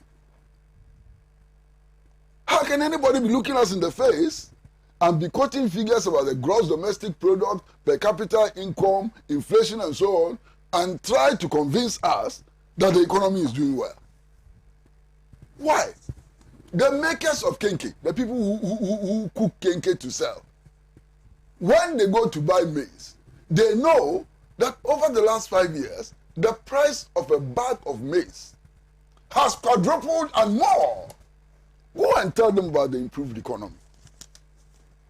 Those who drink sachet water, they know the price they are paying now. Those who buy cement to repair their huts and so on, they know the price of cement. They know that it has more than doubled. Those who eat gari, whether they use it to prepare eba or whether they use it, they put sugar and salt in it to eat and so on, they know that the price of gari over the period has tripled. That is their reality. That is how they assess the economy. Drivers know that the price of petrol has doubled. Go and tell the trotro driver that the economy has improved. Go and tell the taxi driver that the economy has improved. Why? You talk to the drivers. Many of these drivers are heavily indebted. Do you know why? Because they have to make daily sales. Some have to make weekly sales and so on. My brother, at the end of the day, the driver cannot go and make the weekly sales. He couldn't just make the money. If you don't make your daily sales for a period, 2-3 days and so on, the car owner will take his car. You become unemployed again. So do you know what they do? These drivers go to Shylocks and borrow money to be able to make their weekly and daily sales. And they become indebted, some of them, for life. They work just to pay debts. Monies they borrowed to make their daily sales. Go and tell them that the economy has improved. Go and tell them that the economy has improved. You understand? So our concrete reality, the lives we live, our working conditions and so on, tell us in clear language the reality of the economy. And the reality of the economy is not good. It cannot be good. You see, sometimes the politicians forget themselves. Many of those who today are looking us in the eye and telling us that the economy have improved were part of the President Kufuor campaign in 2000. What was the main anchor of the President Kufuor campaign? It was a simple slogan. Oh, you know it. I'm happy you know it. You know. What does that mean? What does that mean? Ignore gross domestic product. Ignore per capita income. Ignore the rate of inflation and look into your pocket. In one instance, I was on a campaign trail with President Kufuor, and he put his hands into his pocket and said, look, the most important test is when you put your hands into your pocket and you bring it out. What can you bring out? If your hands are empty, the economy is bad. Today, they are saying that we should provide empirical evidence that the economy is bad. That is not to say that the empirical evidence does not suggest that the economy is bad. The empirical evidence also strongly suggests that the economy has collapsed. And what is the empirical evidence? The empirical evidence is, and I've said it so many times when I'm going to say it, I'm even embarrassed. The empirical evidence is that we are spending 128% of total national revenue on two line items: public sector emoluments and debt servicing. 128%. Translated into normal English, it means that if you don't borrow, we can't pay workers. If you translate it into normal English, if you don't borrow, you can't pay workers. Now, who can tell anybody that this is a buoyant economy? This economy is not generating resources enough to make gutters, to make gutter. There's no money to make gutter. Look, as I said the other day, today, if our president decides to drive his large convoy from Flagstaff House to Mamobi, we have to borrow to put petrol in his car. Given the state of the economy, if you don't borrow, we can't put petrol in his car. He can't move from Flagstaff House to Mamobi. That is the truth. That is the truth. You understand? Now, the money is here. Oh, no. You know, I think, and I honestly believe what I'm going to say. Somebody must spend some effort to rescue the image of the vice president. Somebody who loves the vice president. It's beyond redemption. You understand? Somebody who loves the vice president must get closer and advise him to save himself the embarrassment. Look, forget about those who sit on radio and television and so on and comment on the national situation. Walk into the streets, engage the gardeners, the watchmen and so on, and raise the name of the vice president. Do you hear what they say about him? If he were my brother, I would be pained. I am pained because he's my vice president. And I think that he must be saved from himself. You understand? Because where his image is getting to is worrying. Somebody must advise him. Somebody must help him. Because it should not happen to anybody. What is happening to the vice president should not happen to anybody. Even if he himself is a major contributor to that development. He is the sole contributor. You understand? Because some of the things that are being said about him, I cannot repeat on air. I cannot. I dare not repeat on air. Because some of the things that are being said about him are horrible. Horrible. Now, even if his supporters manage through all the things they are doing, the manipulations and so on, and make him the candidate for the New Patriotic Party. Yes, he would have become the candidate for the New Patriotic Party. How is he going out there to campaign? How is he going out there to campaign? Given the things he told us. Why? He is the one who came and told us every constituency or district will get how many $1 million, and so on. How many of them have got it? So if you go and re-elect him, how is he going to deal with that situation? He is the one who says that in 2 years or so, no place in Ghana, no house in Ghana would be without, a modern toilet. I don't know why he's fascinated about toilets. He's so fascinated about toilets. The other day, he had a meeting to show how many toilets have been built. This fascination with toilets, where is it coming from? But how is he going to deal with that promise he made? You know, and many other promises have been made. Look at the state of the national currency today. Look at the state of the national currency today. It's now 6.5, I'm told, to $1. 6.5 cedis to $1. When it used to be less than 4 cedis to $1 5 years ago. Is the exchange rate exposing the fundamentals of the economy? Of course, Bawumia says no. The fundamentals are okay.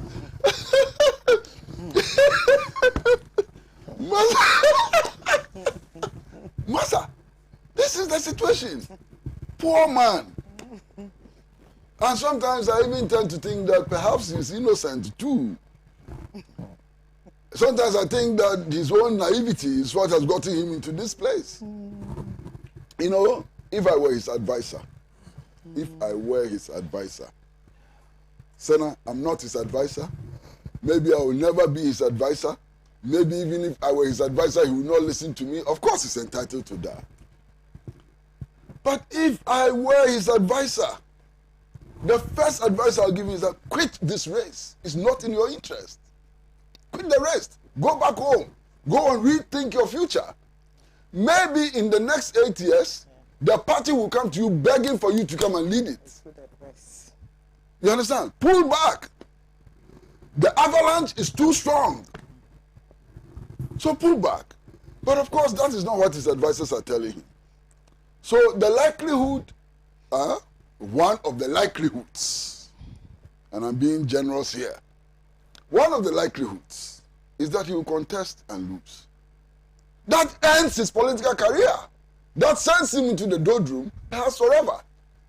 Whereas if he became, choice of words, if he became a little more sophisticated or maybe savvy and pulled out now, he could become a hero in the future. But his advisors will not offer him this advice. You understand? Now, there's another dimension to this race that is important to raise. So many of the people who are going to contest for the flag bearership of the New Patriotic Party have been part of this administration. That's a hurdle. It's a tall hurdle to jump. And you see, it becomes a tall hurdle to jump because they are still in the administration. They haven't left. So the question then is, how do they distance themselves from all that has happened? They all sit in the cabinet. They all discuss the state of the economy and the way forward and so on. And they cannot be coming out to say that they were against it. You were against it and you stayed in for 4 years, for 5 years, for 6 years, and so on. That's a hurdle they have to deal with. Of course, some of the supporters of Alhaji Mahmoud Bawumia are trying to do that so unsuccessfully. And I'm not going to mention the name, you know. One of the supporters of Alhaji Bawumia is a well-known communicator of the New Patriotic Party. Indeed, he has been on this program a couple of times. You understand? And he's regular on the radio shows and so on. And Master, I nearly collapsed when I heard him on a radio program saying that Bawumia is not involved in the introduction of E-Levy. And that Bawumia is against the E-Levy. And that it is only his detractors who are pushing the E-Levy as a means of embarrassing him. Hey, how? Is that true? If that is true, what are the implications? Yes. Saka said that. I've mentioned the name. And that now the NDC people are calling the E-Levy Bawumia levy and so on. My goodness, what is this? Look, if it is true, if what he's saying is true, it's a huge statement about how the state is being managed. Because Bawumia is head of the economic management team. So beyond the head of the economic management team, is there somebody else who can initiate and push policy to this level without his consent? And if there's that somebody, who may that person be? Who may that person be who is so powerful, more powerful than the vice president? Who can bring a policy, economic policy, push it to parliament, generate all this controversy without the concurrence of the vice president? I'm afraid these statements are not helpful to the party. They are not helpful to Dr. Bawumia. They are not helpful to those who make them. And they will never be helpful to anybody. You understand? Dr. Mahmoud Bawumia is head of the economic management team.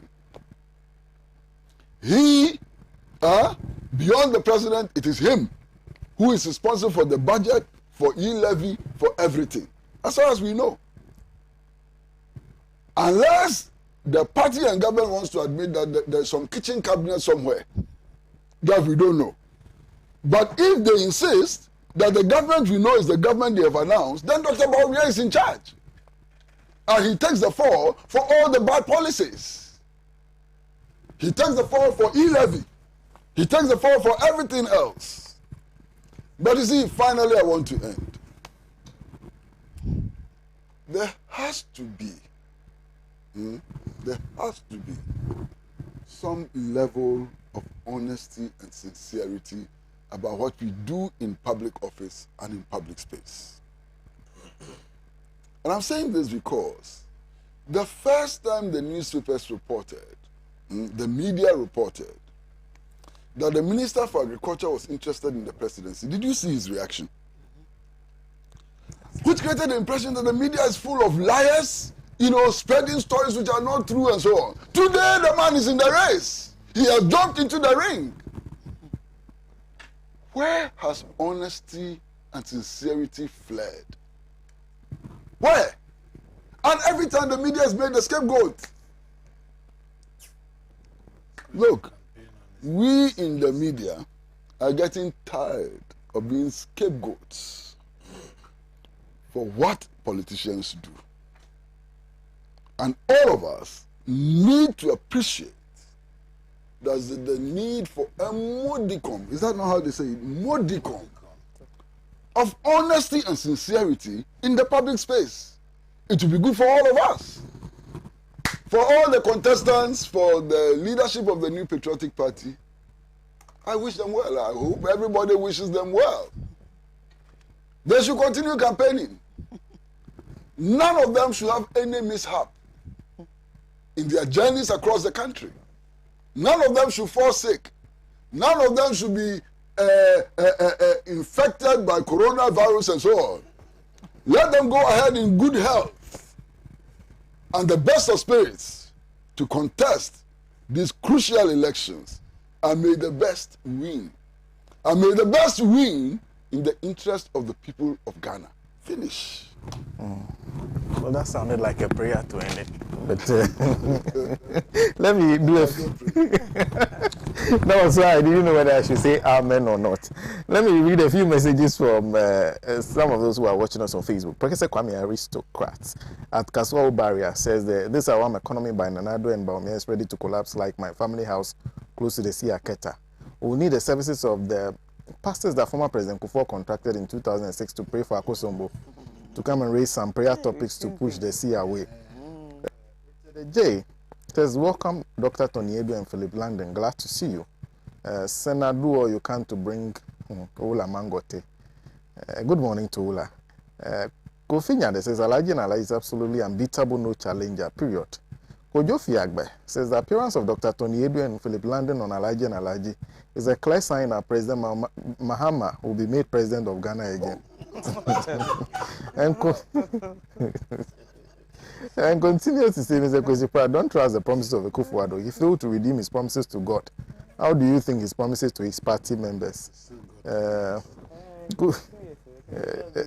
Danke Jerry Surupu says, I'm glad to see senior comrade Tony Edu as one of Radio Goes Alhaji And Alhaji panelists. May God bless him for telling the naked truth about Dr. Bawumia and co-political attitudes. Over the Usu says, Dr. Tony, welcome. You are one of the very people who got me glued to Alhaji And Alhaji and can't miss it. even while abroad. Nuabdo Hamid is joining us. May Allah richly bless and protect you all for giving us the best update of what is happening. I really salute you. And you know, Ahado says, all these panelists are national assets. Kudos to you all. It's my prayer you all live long in good health. Nicholas Bulampu says, Mr. Tony, you're welcome back to Alhaji and Alhaji. As for MPP, they themselves don't know what they are doing. Look at how they are spoiling our education. Sambanfo, Doc, we miss you. Okay, I think he sent that a bit earlier, and I went through it. Let me, a few more of the messages. This is from Seidu, who says, so refreshing to see Ambassador Tony Edu and Mr. Philip landing back on Alhaji and Alhaji. Lakbaja says, good morning. Ghana has best economy in Africa now. Look at the way the Nado-led government is dancing, singing, because there's enough food, enough money for Ghana now, for them to work for us. Yes. They want Ghanaians to work for them rather. God have mercy on us. Never again in the history of this country for us to vote. You said, is there a third-class old man into office? Good morning to you. Sampia, okay, this is an update. Okay, there's an update. I will go back to that soon. Koblavi in Pokwasi Benghazi says, why is President Kufuor claiming projects NGOs have built to himself? President Kufuor has claimed some factories which have been built by NGOs around the country, and at the guise of one district, one factory. Our eyes are open. Now, he can't deceive us anymore. He must put a stop to it. As I was glad to hear Dr. Tony Edu's voice, and wondering who from the MPP will partner him, only to hear Mr. Philip Landon's controversial voice. They are veterans of this program. Welcome back, says. Edem Agbana says, I cancelled the weekend class and all other people engagement to listen to Dr. Tony Edu and Honorable Joyce Bar. Growing up, I had so much admiration for Dr. Tony Edu and his ilk. Sadly, at this time, I was speaking up in the NDC. He wasn't available. I love him. May God give him strength and long life. That's coming from Edem Agbana. This one is from Edem Kojuanku, who says, very powerful team you have today. Welcome back to Alhaji and Alhaji. His Excellency Dr. Tony Edu. We miss you a lot. All those presidential aspirants of the MPP lack credibility. None of them can be compared to the former President John Mahama in terms of credibility and track record. Ghanaians have decided long ago. The West government so far, Nanado's administration since independence, they have run down all state institutions, the mess at the Agric Ministry. I can go on and on. Happy New Year to all your panelists. And this one says, from 2015, a very unfortunate development was introduced and embedded into Ghana's body politics. A party was praising itself into the high heavens of having highly educated people in every sphere of life, including professors, academia. How those parties managed to rearrange their ignorance to fit into propaganda and deploy these propaganda tools to control the minds of the society to date has been very baffling. Unfortunately, they are highly educated, have turned out to be non-thinkers. While in government, these so-called educated people have turned out to think only at the emotional level, throwing tantrums like kids.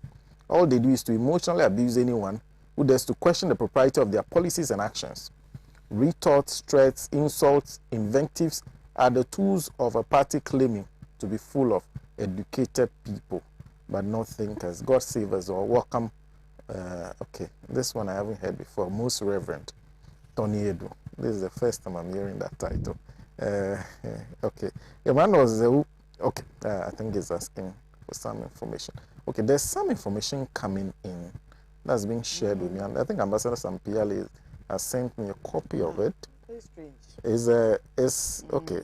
Cool. So it's a letter that's written by Office of Chief of Staff of the General Headquarters, Ghana Armed Forces, Bema Camp, and it's to Right Honorable Alban Sumana Kingsford Backing, Speaker of Parliament. Parliament House, Accra, 11 January 2022, and it's titled Withdrawal of Military Personnel Attached to the Office of the Right Honorable Speaker of Parliament. And it says, under the named military the undernamed military personnel were attached to the office of the Right Honorable Speaker of Parliament without the proper procedure, and goes ahead to name the military personnel in question, 4 of them. It says, it is humbly requested that the personnel are withdrawn with effect from 14 January 2022, whilst efforts are made to regularize their attachments. So that's coming from the office of the chief of staff. Yeah. So they will withdraw. Yeah, they said they will withdraw to regularize. I was actually just thinking the same thing. Police personnel. So how come that some speakers are military personnel? It is. The chief of staff has done nothing wrong. Okay, so let's move on to the issue that we're the other topic that's with Santrokofi Akpa for Lolobi Likpe, the issue with them. So I'll start with Mr. Philip Langdon, who seem to have other issues. So you can start for us.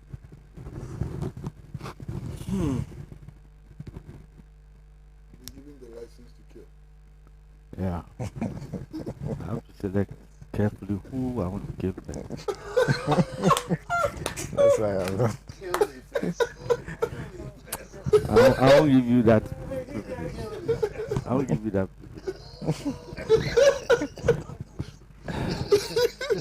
Then, you don't kill me first and you leave me alive, I'll kill you. Then, it seems my people here have a lot of information, a lot more information about my party than I do. Saying things about my party, things in my party, some which I've never heard of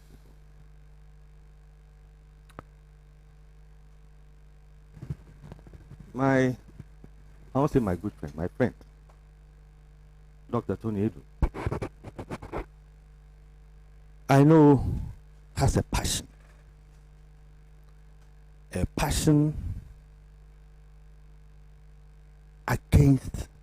my party tradition. He's so passionate against us. So when he's describing some of the issues, he describes us as fascist, describes us, I mean, some of the West, you know. I haven't heard some of these things for a long time. So when I came and I was here and I said, oh, this man hasn't changed. I mean, all the good things that are happening, you can't see some. I mean, look at the way you are describing the Iowa people. What? No, that is too far. Brown shirts. That is too far. You know, no matter how we can choose to disagree, no matter how we can choose to dislike our various political leanings, I am of the very firm belief that we must do so, you know, in a way that accommodates all of us.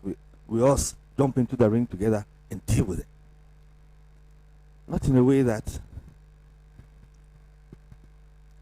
it begins to make you, you know. I haven't felt like this for a long time, you know. And this is one of the reasons why I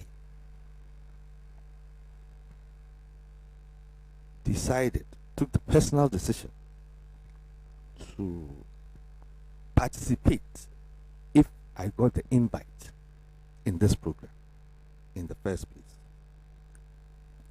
Because I used to hear a lot of such commentary. Very vile, very strong, very poignant against my party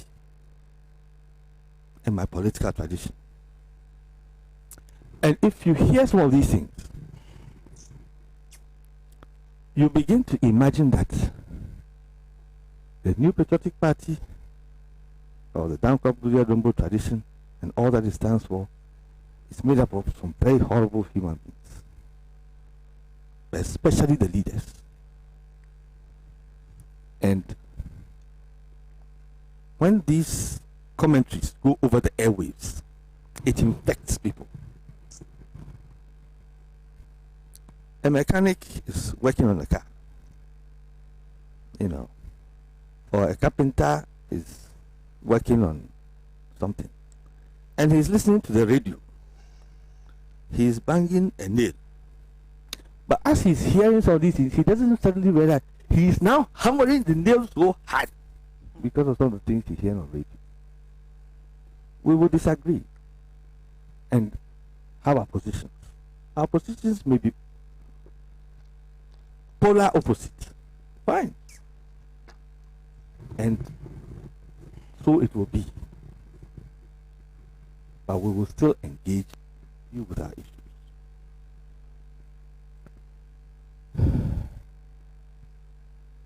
For the health of our country, it is necessary that as we engage, you know, we deal with these things. One man who gives me a lot of punches is Mr. Christy Pratt. He's my friend. Hard punches, but you know, we have that relationship. We are friends. Dr. Tony Dutu is my friend. But I mean, when I say friends, they are not good friends. They are bad friends. But they are still friends. And it is Bad friends. some are worse than the others. No, but seriously, the level of, you know, it can be too strong. Too strong. So,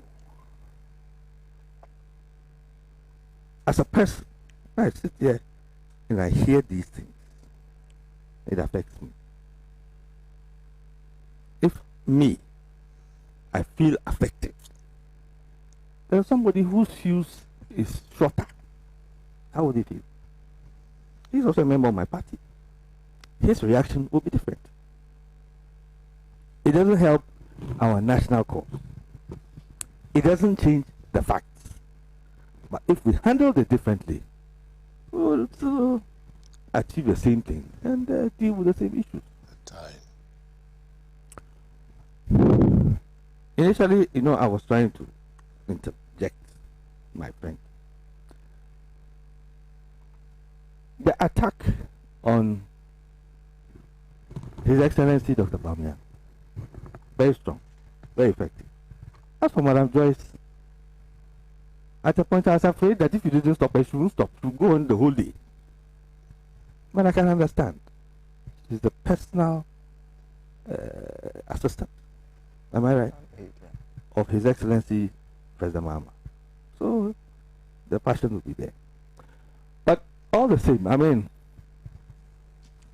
to back to the original thing that we're talking about the leadership race of my party. As we stand, or as we sit here, there's a lot of speculation as to who and who are going to be in the race. Very high speculation about His Excellency the Vice President. There are many people rooting for him. The Honorable State Minister, there are many people rooting for him. And other people. None of them has come out to declare. As we sit here. None of them has come out to declare. And when they declare, then the campaign will start. But for now, people are, you know, doing their jostling and trying to find favor with the various candidates and stepping ahead. Our party, and let me assure everybody that yes, an internal contest can get heady, can have tension, can have a lot of anxiety, maybe some butu, but it will not be anything extraordinary. It will not be. Yes, there will be some people who might go out of line, get out of line, do things. Yes, there are some people who might want to get out of favor, etc. So those things might happen. But our party is known. You know, we are very democratic, very accommodating of everybody. So we'll have a fair contest when the time comes, after we finished all the other contests that we have to do first. So that is what it is. So many issues were raised. In fact, so many issues I just don't. So many issues. So, I mean, our government. Yes, our debt situation is not very comfortable. I will not lie. It is true. Our debt situation is not comfortable. It is created a lot of concern for many people. But we are addressing it. Unfortunately for us, COVID came up and really disorganized everything. It is a fact of life. You can choose to whatever. It's a fact of life. In President Kufuor's time, unfortunately for him, in spite of all the progress we had made, all the good things we had done, all the successes we had chalked, the world oil price went above $100. No economy could take that. It affected us big time. Big time. It is a prayer of every president that some of these things never happen in their tenure. So the things that they want to do, they're able to do. So that is just what has happened. It's unfortunate. But once it has come, it behoves on the leaders to address them. That's what it is. Yes, you are complaining about various things. But at least today, going to the bank for credit is far less expensive than it was some time ago. We've had some successes and we've had challenges. So when we are looking at things, let's look at it in totality. Of course, I don't expect you to agree with everything that we are doing, but at least let's acknowledge that we are doing some good things. Good things are happening. We've expanded the economy, expanded the educational sector. We are venturing into agriculture, notwithstanding all the challenges. There are things that we are doing. So there are a lot of positives out there, not just negative. And also on the issue of the motorcades, for example. It has always been a challenge for every president of Ghana. President Mahama had the same problem. Because Madam Joyce will tell you, sometimes when they're going out, they leave Jubilee House like every president does. The motorcade is only 8 vehicles. By the time they get to their destination and they're moving to the next place, the number of vehicles has doubled. They get to the next location, they're going again, it has trebled. That is how it goes. That's how it goes. It doesn't mean that the president chose to have 50 vehicles following him. No president will do that. But these things happen. President Mills, if you remember, made a conscious effort to try and reduce it. So there were 4 different motorcades. Each one 10 cars. These are the realities. You understand what I'm saying? So, to judge us on the basis of some of these things and say the worst things about us, will be most unfair, because tomorrow it will hit you the same. It will hit you the same until and unless, like the parliamentarians do sometimes, when they're going somewhere, they all go in a bus. Until the executives start doing the same thing, it won't change. You know what I'm saying? So anyway, that is what it is. On the issue of our internal issues, we will deal with them. We have them in hand, and we'll resolve it. What's your take on SAO?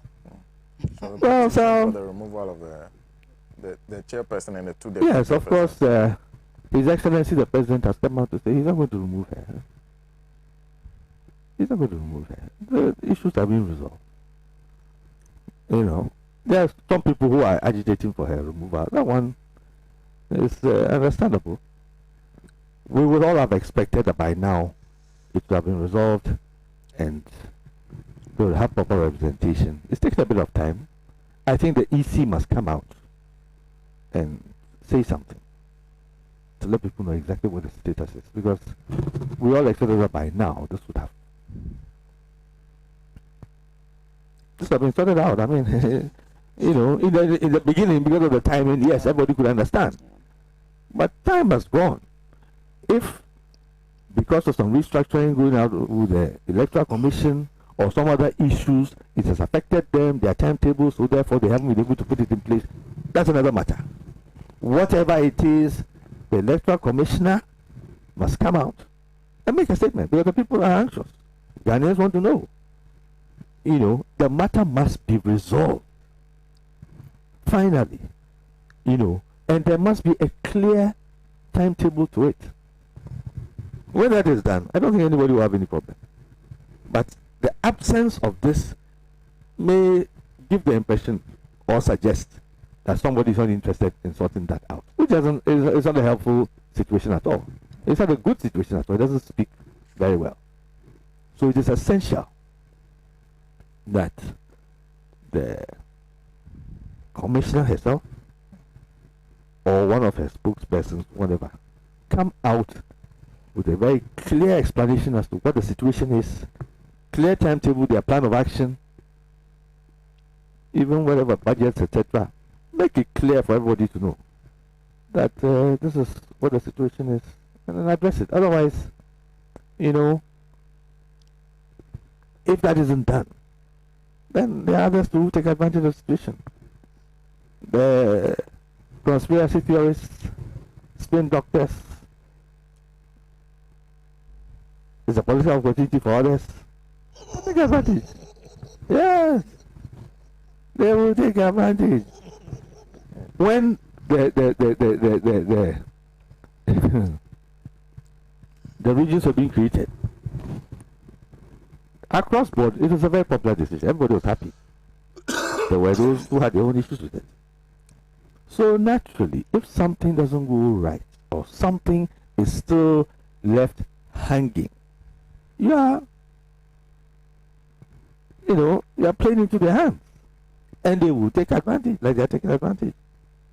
So the EC must anticipate all this, look at that, and deal with it. The fact that things have gone and we've gone through the elections and everything is settled shouldn't make anybody think that they have forgotten or that they do not intend to do it. Because the absence of any clear statements, the absence of any definite positions on this matter will create these unfortunate impressions that maybe because of where it is or because of whatever reason or because of that. The conspiracy theories, like, they will say all kinds of things, you see, which they themselves know are not true. But of course, the opportunity has come, so they'll take advantage, you see. So the EC must know and quickly come up. In a lot of these things, communications is key. It's like the comments that I think Dr. Tonedo made about. No, I can't remember exactly who, whether it was Joyce, about the strike action of the lecturers and the comment made by the PRO. That is a very unfortunate comment. How can you even say this? Who, me? No. I think Joyce did, yes. The comment was, how? People are on strike. If there's a way of communicating to them, talk to them in a way that, like they can resign. Ha! Are you serious? Behavioral impunity. He should be fired. The character. He's my friend. He's a nice guy. I know him from my days in GBC and all that. We've seen his career progress. He's now the PRO at this thing. Now you go and make a statement like this. It's not right at all. Sure, those parents who have struggled for their children to not get admission, and of course with the situation in the universities, with the accommodation and all that, it's not been easy for everybody. And they've managed to get there. The lecturers are on strike. Then you come and say something, you say this. How can you say that? No, it's a terrible statement to make. And in his position, he should know better. You see, it's most unfortunate. Such commentary at this time is not the best. And we must, some of these things we just deal with them better. The EC must come out with a clear program. First of all, they should explain why there's been a delay. Maybe they're doing restructuring. There's so many things going on. Yes, we can understand. It's their internal matter, so they haven't told us. But come out with a statement. And come out with an action plan, timelines, and everything. Then the country is relaxed. Then we move on. Okay. So that's what it is, yeah. Thank you. Well, I just want to briefly read what, I don't know if I heard you say the president says they won't be removed. That's what I remember. This is the position of the people who sent the petition. They said the Supreme Court has held that the president, on receipt of a petition brought under Article 146, acts only as a conveyor belt, who has no choice but to transmit the petition to the Chief Justice. The Chief Justice then has a duty to determine whether a prima facie case has been established in accordance with the law.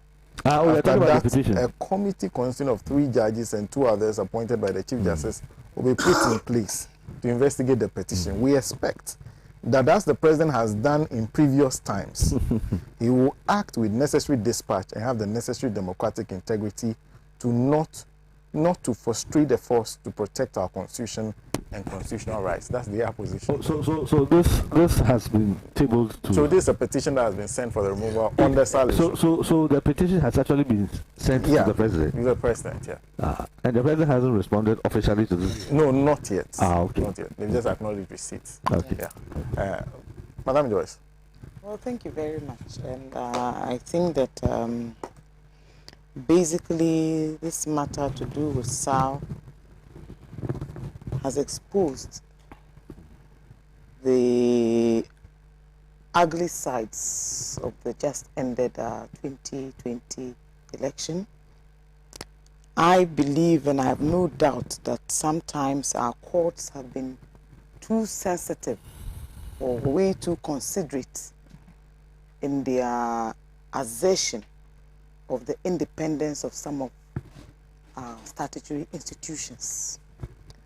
I have always sensed from reading various rulings that have come up, especially to do with matters concerning the Electoral Commission, that the courts have always wanted to err more on the side of caution by upholding the independence of the Electoral Commission at most times.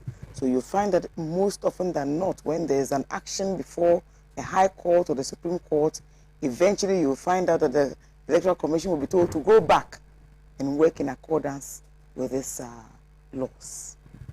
This is a matter that will remain one of utter irresponsibility on the part of the Electoral Commission. It would remain an attempt to disenfranchise, whether right or wrongly, a particular number of persons in a certain catchment area. Indeed, the Constitution mandates under Article 46, for example, that the EC should be able to carry out these demarcations, creation of new districts at certain points in time, depending on numbers, depending on quotas, etc.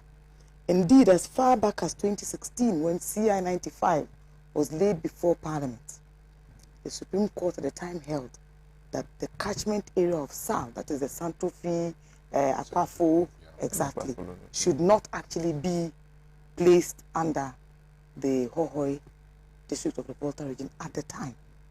Subsequently, we were told that the EC had said that they would then be part of Bawumia, and that too the Supreme Court held to be wrong, and that rightfully they should belong to the Oti region.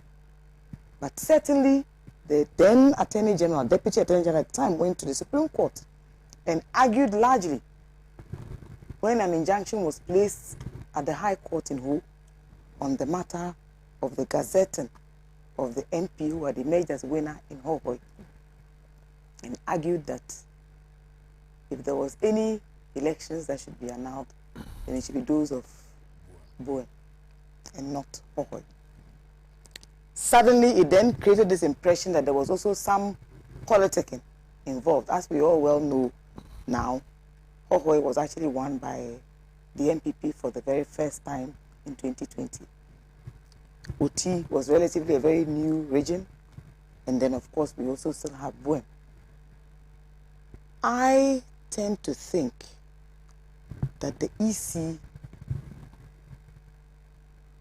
One, there have been complaints by many people, many schools of thought, about the numbers of new districts, about the numbers of new constituencies.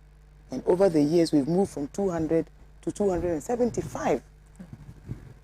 The question some schools of thought have asked us, how many more constituencies are we going to be creating? How is the taxpayer, how is our economy going to support this? Even the Chamber of Parliament itself has been pushed to the edge in terms of the numbers. It is certain that something is not right about the work of the EC regarding the creation of new constituencies. And I remember even under then President Kufuor, when these new constituencies were created, if you remember, the new administrative capitals, they were left to their own machinations. It was when Professor Mills of blessed memory became president that efforts were made even to fully make them function. And yet, all of these areas had members of parliament already vying for the seats and to represent them. For the EC to have come out at the tail end in August, when they knew that Parliament was on recess and that the CI that was going to be laid at the time would not achieve maturity prior to the election, was within itself an illegality and totally unacceptable. And at the time, something should have been done, some serious action to first maybe hold off the elections in that particular catchment area. And this has been done before, so that after the elections, they could then go back and run elections in those particular areas that were affected by the creation of the new districts. Many individuals have called on the EC to take immediate steps to correct this anomaly, this illegality. One that even, it beats my mind what the EC was actually trying to achieve. But like I said, all the numbers of suits notwithstanding, the Supreme Court has remained resolute in its decision to have the EC take up responsibility, carry out its obligations without undue interference from the judiciary. And I think this is where the EC must at least first show some respect for the good people of Ghana. Secondly, we've heard the EC respond to mundane things, such as comments by former President Mahama about their work ethic and about some things that they've done, some pronouncements even by some of the commissioners and what have you. And they have been very reactive in recent times. I am yet to hear the EC come out, even after some of these cases and the rulings by the Supreme Court, to speak to the matters to do with the total disrespect for the people within SAR. Professor Kweku Azar is one of the persons who has carried this debate on since the elections. I've read the CDD report on post-2020 elections and questions being raised about the amount of resources that were put at the disposal of the EC and why such things should not have happened. And we are yet to hear any decent response from the EC.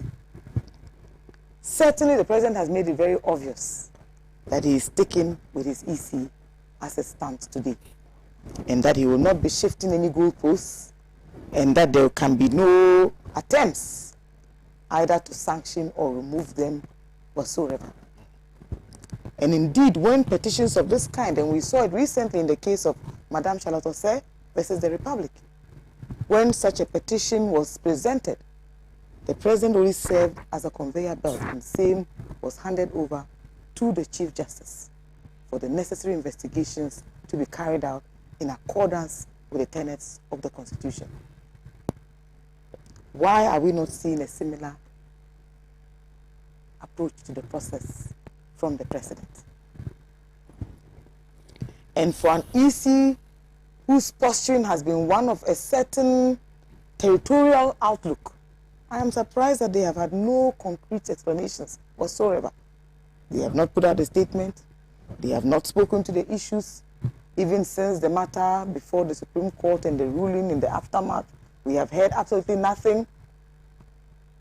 So the question we ask is, and sometimes, even though we don't want to reduce most of these debates to very partisan ones, one cannot help but wonder whether these were all attempts, invariably, to support one arm of party politics to be able to get a desired result. Why were they allowed to vote in the presidential but not in the parliamentary? How did they determine where they will be voting in terms of the presidential but not in terms of the parliamentary? In any case, everybody had a voter ID card, even at the time. So people could have been asked to go back to their usual polling areas, centers, and voted accordingly so that there will be no issues about people not being allowed to vote. And then subsequently, when the demarcations are done clearly, or the delimitations or whatever it is they wanted to use to determine where these persons were meant to vote rightfully, it could be done after the elections. The EC ignored all of this. And it's not because the advice was not openly available. Key individuals had spoken at length about what should or what could have been done. And the EC knew the timetable of Parliament and knew very well that they would be going on recess at some point. So the fact that they were unable even to gazette that particular constitutional instrument at the time within itself should actually have gone even to the root of the outcome of votes in those areas. But surprisingly, the Supreme Court refused to go into the intricacies of that aspect. But the Attorney General himself at the time, in that particular matter, I think it was Edem Jata versus Henry Ametete, the AG admitted that an error had occurred in the manner in which the issue of SAR was handled. What has the AG done since the Supreme Court ruling? Even to encourage the EC to go out there and do the needful. So there is obviously some aspect of this that maybe all those of us who are not in government probably cannot see. But at least if we are looking at the laws of Ghana regarding the work of the EC, I believe that this is a serious error in judgment. It is a matter that is within their remit to correct and correct effectively and quickly. It is an aberration also in terms of the abuse of the rights of those individuals who were denied the right to vote, that some remedial measures should have been taken by now. In any case, the elections are over. The election petition came and went. We are in a new year. It is utterly unbelievable and unconscionable that almost the first month of the next year is almost over. We've come from 2020 to 2021. We are now in 2022. And there's been no steps, at least nothing that we have seen practically, or any pragmatic steps so far being taken by the EC to correct this anomaly. What exactly is it that the EC is expecting the people of SAR to do under the circumstances? If they are going to be part of Bawumia, if they are going to be part of Hohoi, if they are even going to be part of the OT region, it behoves on the EC to act timeously, first and foremost, to undertake pragmatic steps to correct the error that the Attorney General himself admits to, that it occurred. And yes, those who are petitioning the office of President to impeach the EC chair and commissioners have a valid point. Because for what other reasons are there for the removal of an EC commissioner? For stated misbehavior, or for unsound mind, etc. But this is part of their remit as an independent electoral commission. And they have failed woefully in their job in terms of allowing the constituents in that particular catchment area to exercise their civil rights in terms of voting in the 2020 election. In other jurisdictions, this would actually go even to undermine the credibility of the outcome of that particular election. In fact, it would go even to get people to make declarations of cancellation of results, because in terms of the numbers, they were obviously incomplete, because a whole number of people had been disenfranchised and disallowed from undertaking this singular duty to go out there and cast their ballots for candidates of their choice. What is still beating my mind is the fact that the EC actually came out with an announcement allowing them to vote in the presidential, but not in the parliamentary. I have reason to believe that there are many practical steps that the EC could have taken to allow them to vote. But unfortunately, the EC refused to take advantage of all of this, and all the advice notwithstanding. And I can tell that even the portion of the EC till date is still one of arrogance, a certain stubbornness, a certain refusal even to budge or even to pay heed to the many calls that have been made. And if the Supreme Court even rules that as an independent body, you have enough legislations to allow you to serve as a guide as to how you should resolve this matter, what is the EC waiting for? Okay. Thank you. Thank you. Doc. Thank you. On the 6th of December 2020, the EC issues an administrative directive to the people of SAL that they can take part in the presidential elections, but they cannot take part in the parliamentary elections. The directive came more than 2 years after the consummation of the process of creating Oti region and the district within which SAL belongs.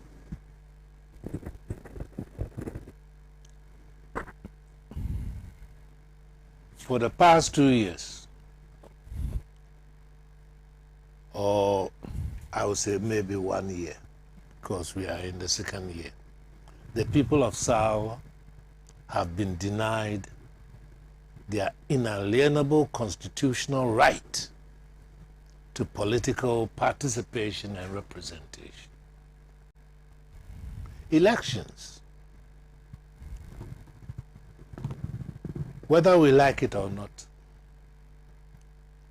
are the sine qua non of the democratic process.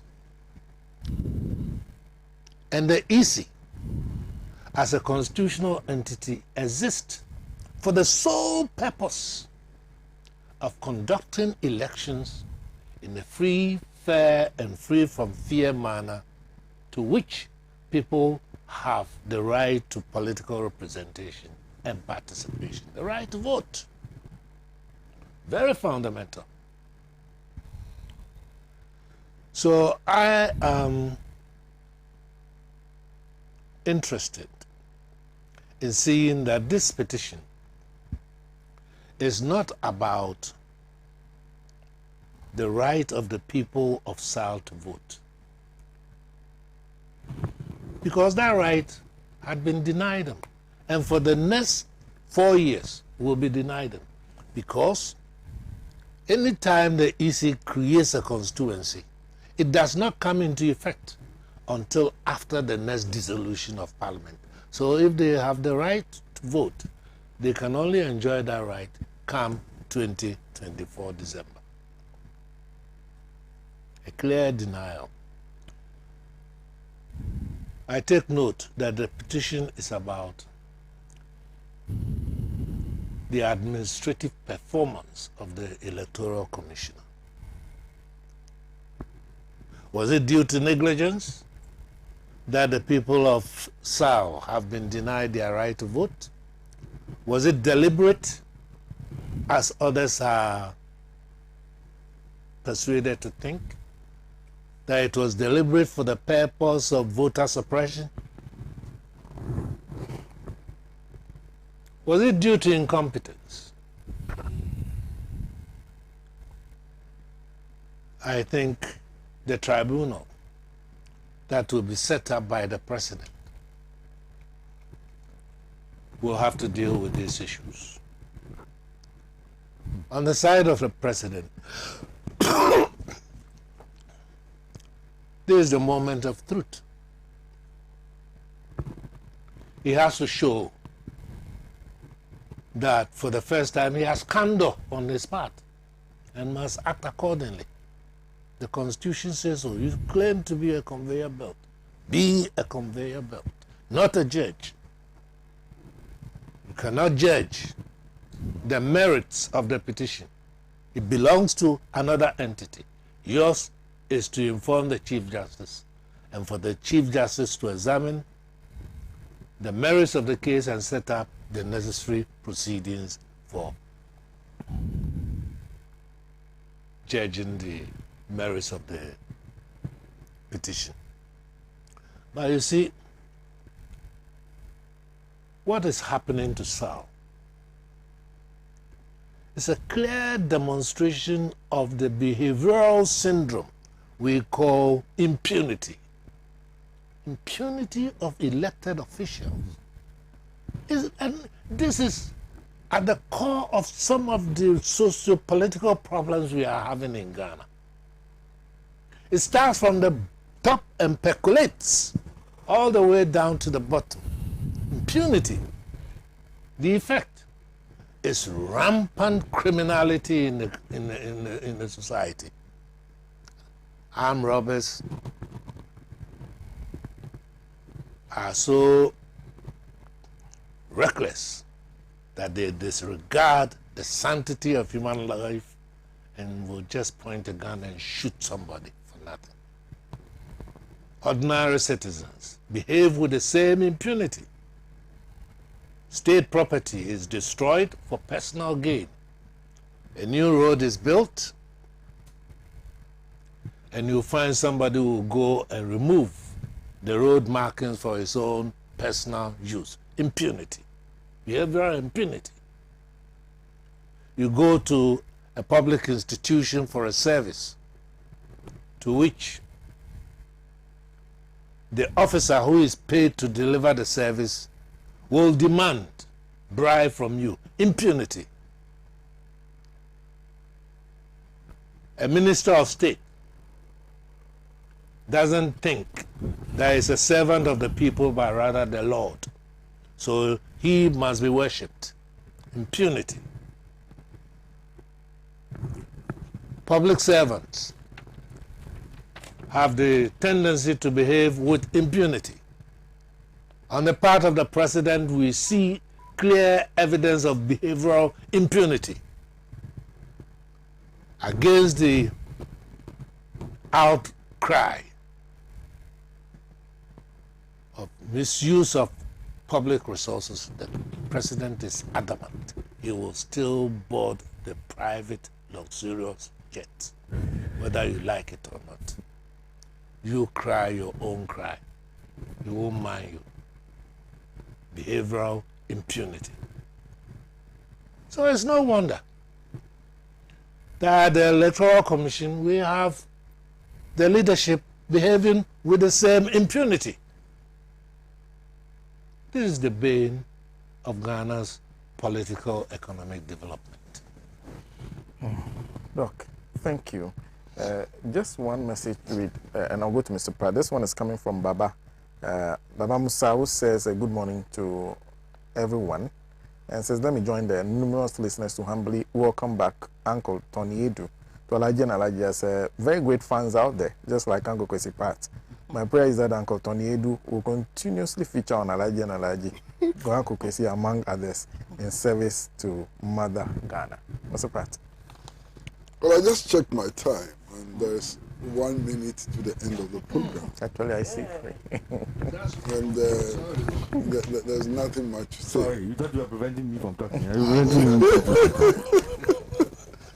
You know, I think the most important thing to say is that the current situation is a violation of the constitutional rights of the people of South. And no matter what we do, that should be cardinal in our considerations. Now, people who violate other people's constitutional rights are violators of the Constitution itself. And the punishment for violating the Constitution is clear. Public officers who willfully and deliberately violate the Constitution have to face consequences. Now, I'm hoping that the President will also be consistent. The presidency told us in the case of Charlotte Osei that it cannot make a judgment. It's a mere post office, or if you like, conveyor belt.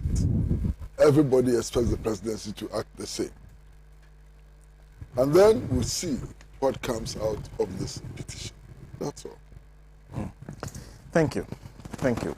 Just one or two messages before I go. This one is from Julius Agaho Tahiro of Asawasi. Just as the Akufo-Addo's MPP government from 2017-2019 attributed almost every expenditure by government of free SHS, now they have found a new excuse. Virtually every explanation about the huge debts and budget deficit under Akufo-Addo's government is now heaped on COVID-19. So I am not surprised the MPP man in your studio is trying to use COVID-19 as a reason for the abysmal performance in the economy. MPP is hopelessly incompetent, Tampa. Thank you for that message. Musa Abatwa says, Senna, I can understand Ms. Phillips Landon's frustration over Dr. Tony Edu's submission because the measle is too much for him to contain. The principle is that every citizen must pay tax, but our taxes must be put to good use and not for President and his family to live in a luxurious lifestyle when our taxes are misused. Then it defies logic of paying taxes. If you use our taxes to the tune of 32 million Ghana cedis to organize COVID-19 virtual meetings and tells me to pay E-Levy, is an insult to my conscience. Hashtag drop the E-Levy. That's coming from him. And this is Habib Bantus in Italy, who says, if I may ask, is Dr. Bawumia a Muslim or a Christian? A Muslim dancing in church and offering all because of politics and power. Why is Dr. Bawumia so angry for power? Why? No wonder Google has named him the biggest liar in Ghana. So see how they messed up everything. Today everything COVID. Simply put, Akufo-Addo, if you know you can't manage the economy because of COVID, just pack and leave Ghana for the NDC and John Mahama. Period. I rest my case. I greet Dr. Tony Edu and Honorable Philip Landon and Mr. Pratt and Madam Joyce. This is coming from Chamanakwa in the UK, who says, greetings to Tony Edu. Senna, the Speaker of Parliament should take his security seriously. Tony, we in the diaspora UK miss you a lot. Please pay us a visit one of these days, or attend our Zoom meeting to motivate your former base in the UK. This is Albert. Okay, Albert Aheto in Domikwabena says, welcome, Dr. Prophet Tony Edu. Your comeback is a sign of victory for GM in 2024. God bless you, Doc. And says best regards to Leah Joyce Bawa Muktari. So those are some of the messages you have been sending to me.